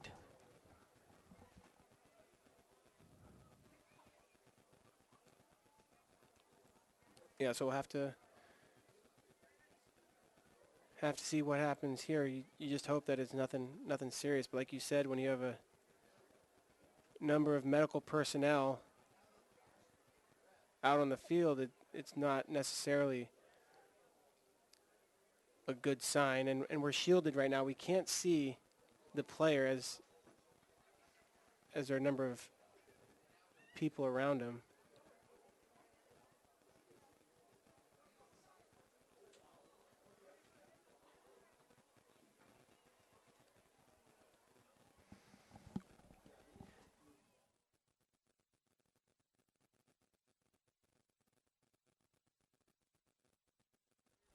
And we're actually going to step away momentarily for an injury timeout, but we'll be back shortly.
And welcome back to Dublin, California. Andrew Lockhart, Alex Richmond.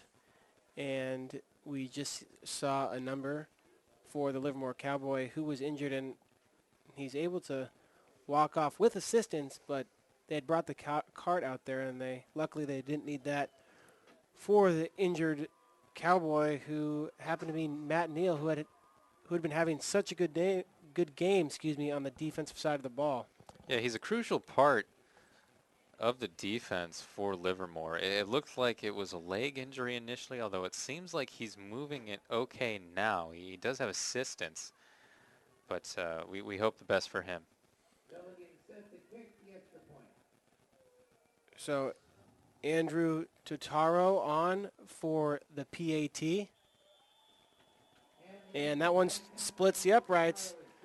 40-21 the score with 4:17 remaining. So the pressure really on Livermore, and Livermore has to score and get the ball back in these next couple possessions here. They really need to score quickly with this next possession. And stay tuned for the PlayOnSports.com postgame show, where we will select our player of the game as well as wrap up all of the action from this ball game. That'll be coming up following the game on your destination for high school sports, PlayOnSports.com. We said it, Alex. 4:17 left on the clock. Deficit of 19 points to overcome. That's no small feat at this point in the game. So, Livermore, they're going to have to come up with a score quick here, and they're going to have to top that off with a couple more, and they're going to have to come fast, and they're going to have to come readily. That's not insurmountable, but it's certainly going to be quite the task. Yes, it will be quite the task, and back for the Cowboys will be Tim Harris and Louis Hernandez, both standing at their own 10-yard line awaiting this kick from Andrew Totaro. And the kick is away, and it's a long, booming kick, but Harris is going to field it at his own 2-yard line, looking for some blocks. He's got some room up the middle, fumbles the ball, and Dublin fell on top of it, it looks like. We'll have to see what the referees, and we have the head official pointing the Livermore direction, and they were able to fall back on top of it. It looked like there were so many Dublin players around when Harris lost the ball, but luckily Livermore able to fall back on top and start their drive from the 27-yard line. Yeah, and I'm not sure how they came up with that, because it looked like Harris, he was running at full speed.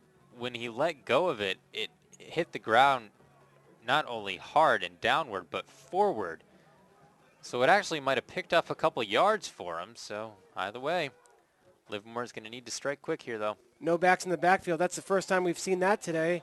And Dennis Barber, the outside linebacker, puts up a paw and bats that one down. And we were talking to Coach Wade before, and he said, we know the Cowboys run, but they're going to throw when they have to. And this is definitely a situation, Andrew, where they have to throw. Yeah, they just have so much yardage they need to cover, not only to put up a score, but to put up several scores. So a smart read by Barber, just knock that one away, make this one a little less obtainable for the Cowboys.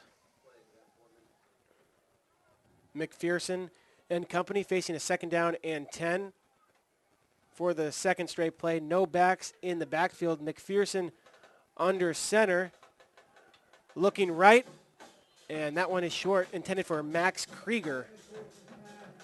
And I think someone on the Dublin line actually got a piece of that one. It looked like it was going straight and hard, and then it got a little bit tipped, I believe. Someone made a little bit of contact with that, I think, because it was a little shaky and a little short by the end. So 4:03 left in the contest in this round 1 NCS playoff game. Division 2, that is, the winner of this game, taking on Clayton Valley next Friday. 3rd down and 10 for the Cowboys. This time, Tim Harris lines up in the backfield. And there is movement, and that's actually Jacob House, who was in the backfield, 34, not 24. And that's going to push the Cowboys back. 3rd down and 15 now. Yeah, they just jumped the gun a little bit too early there, and that's going to cost him. And like I said, every mistake at this point is going to put a potential win that much further out of their grasp. Gonna have to come up with something big. Yeah, McPherson pressured, running left out of the pocket, and he goes down. Looks like he might have picked up a yard on the play, but he was getting chased down by a number of Gales defensive linemen, and it looked like Spencer Hawley was one of those Gales in on that tackle. Yep, it's going to take something incredible at this point, but 3:40 left on the clock. I'd love to see it. So 4th down and 14. And McPherson, standing inside his own 10, will punt it away. And Tristan Elias back with Josh Yu. Elias standing at midfield. And that's a nice kick from McPherson. A high kick, and Yu's going to take it inside his own 25. Runs into his own player and taken down at the 29-yard line. And that was Everett Powell on the tackle. Well, good job limiting Dublin, but either way, if you are Livermore, you don't want to see Dublin have possession at this point. So, obviously not in their favor. 2:59 left on the clock, about 3 minutes. Livermore, I think at this point, just try and force a turnover. Yep, and Dublin looking to keep it on the ground here with a 19-point lead.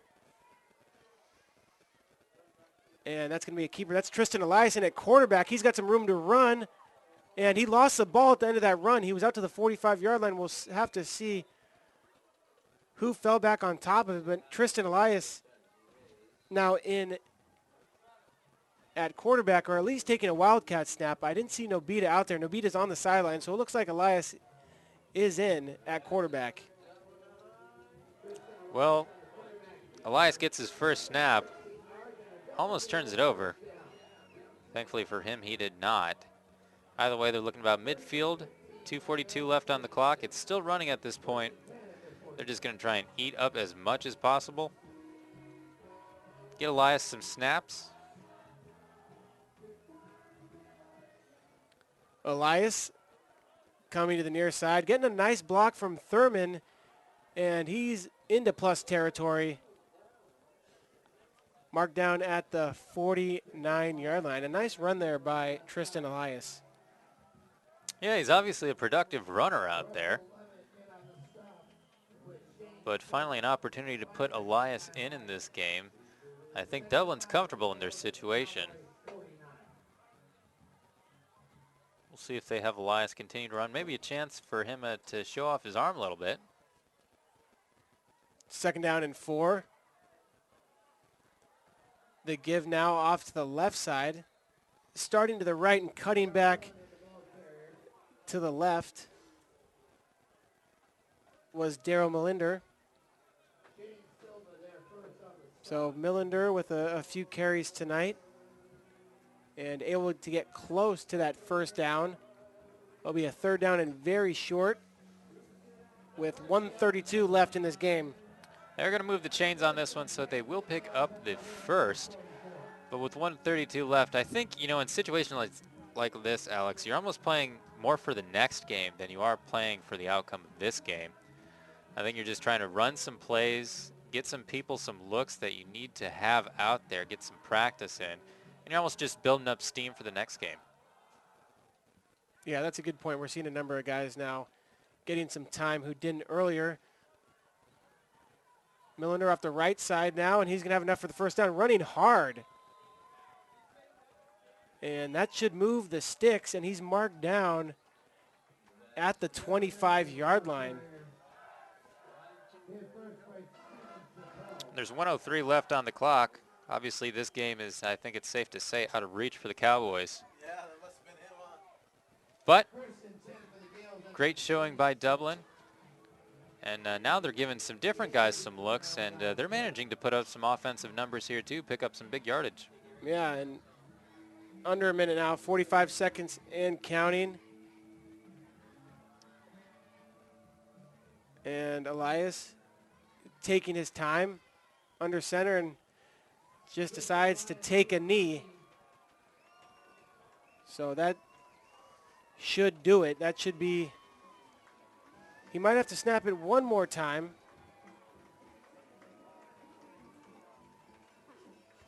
But the final score, and he won't. So the final score is going to be 40-21. The Dublin Gales victorious in this first round Division II North Coast Section playoff game. We invite you to stay tuned for our PlayOnSports.com post-game coverage. We'll wrap up all the action in our post-game show, and we'll have an interview with our player of the game. That's coming up in just a few moments. Once again, the final score, the Dublin Gales 40, the Livermore Cowboys 21, on your destination for high school sports, PlayOnSports.com.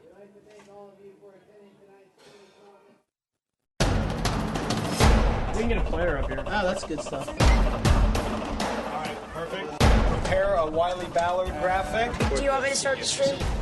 Start the stream. Camera 3. Beautiful. Oh, we're coming in on 1. For more information on how your school can join the Play On School broadcast program, go to playonsports.com/SBP.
And welcome to our PlayOnSports.com post-game coverage. We're working on getting our interview with our player of the game, running back Josh Yu. And he had a fantastic game tonight, 1 touchdown. So we'll be back momentarily with our Player of the Game interview here on PlayOnSports.com.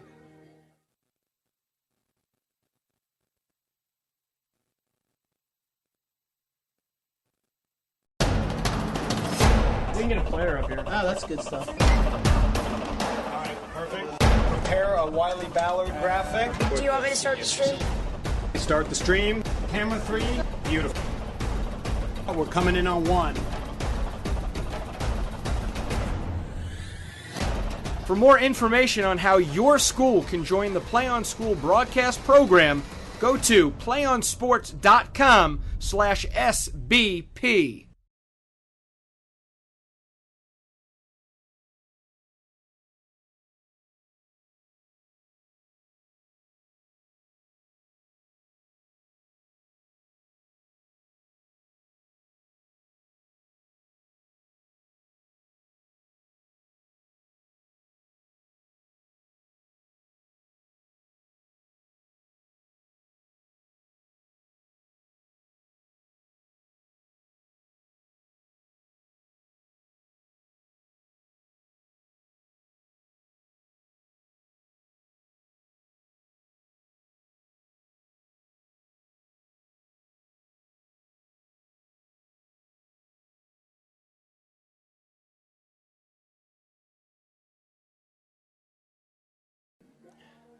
And welcome back to our PlayOnSports.com post-game coverage.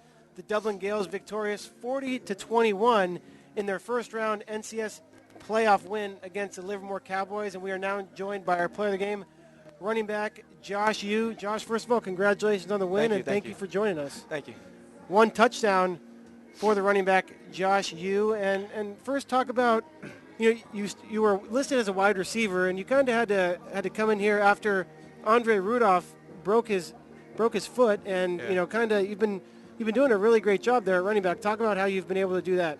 Well, my freshman, sophomore, I played running back, and when I went up, we had more like talented, gifted running backs, and they just thought it would be best for me to play receiver, and it was a good experience. And when they got hurt, it was a big, devastating news, but that just shows that as a team we need to work harder and do it for them, and just go all out there and just do what we do best. Yeah, and you guys did work hard tonight. And Livermore, they knew you guys were going to try to run the ball a lot and set up the run to pass. Yep.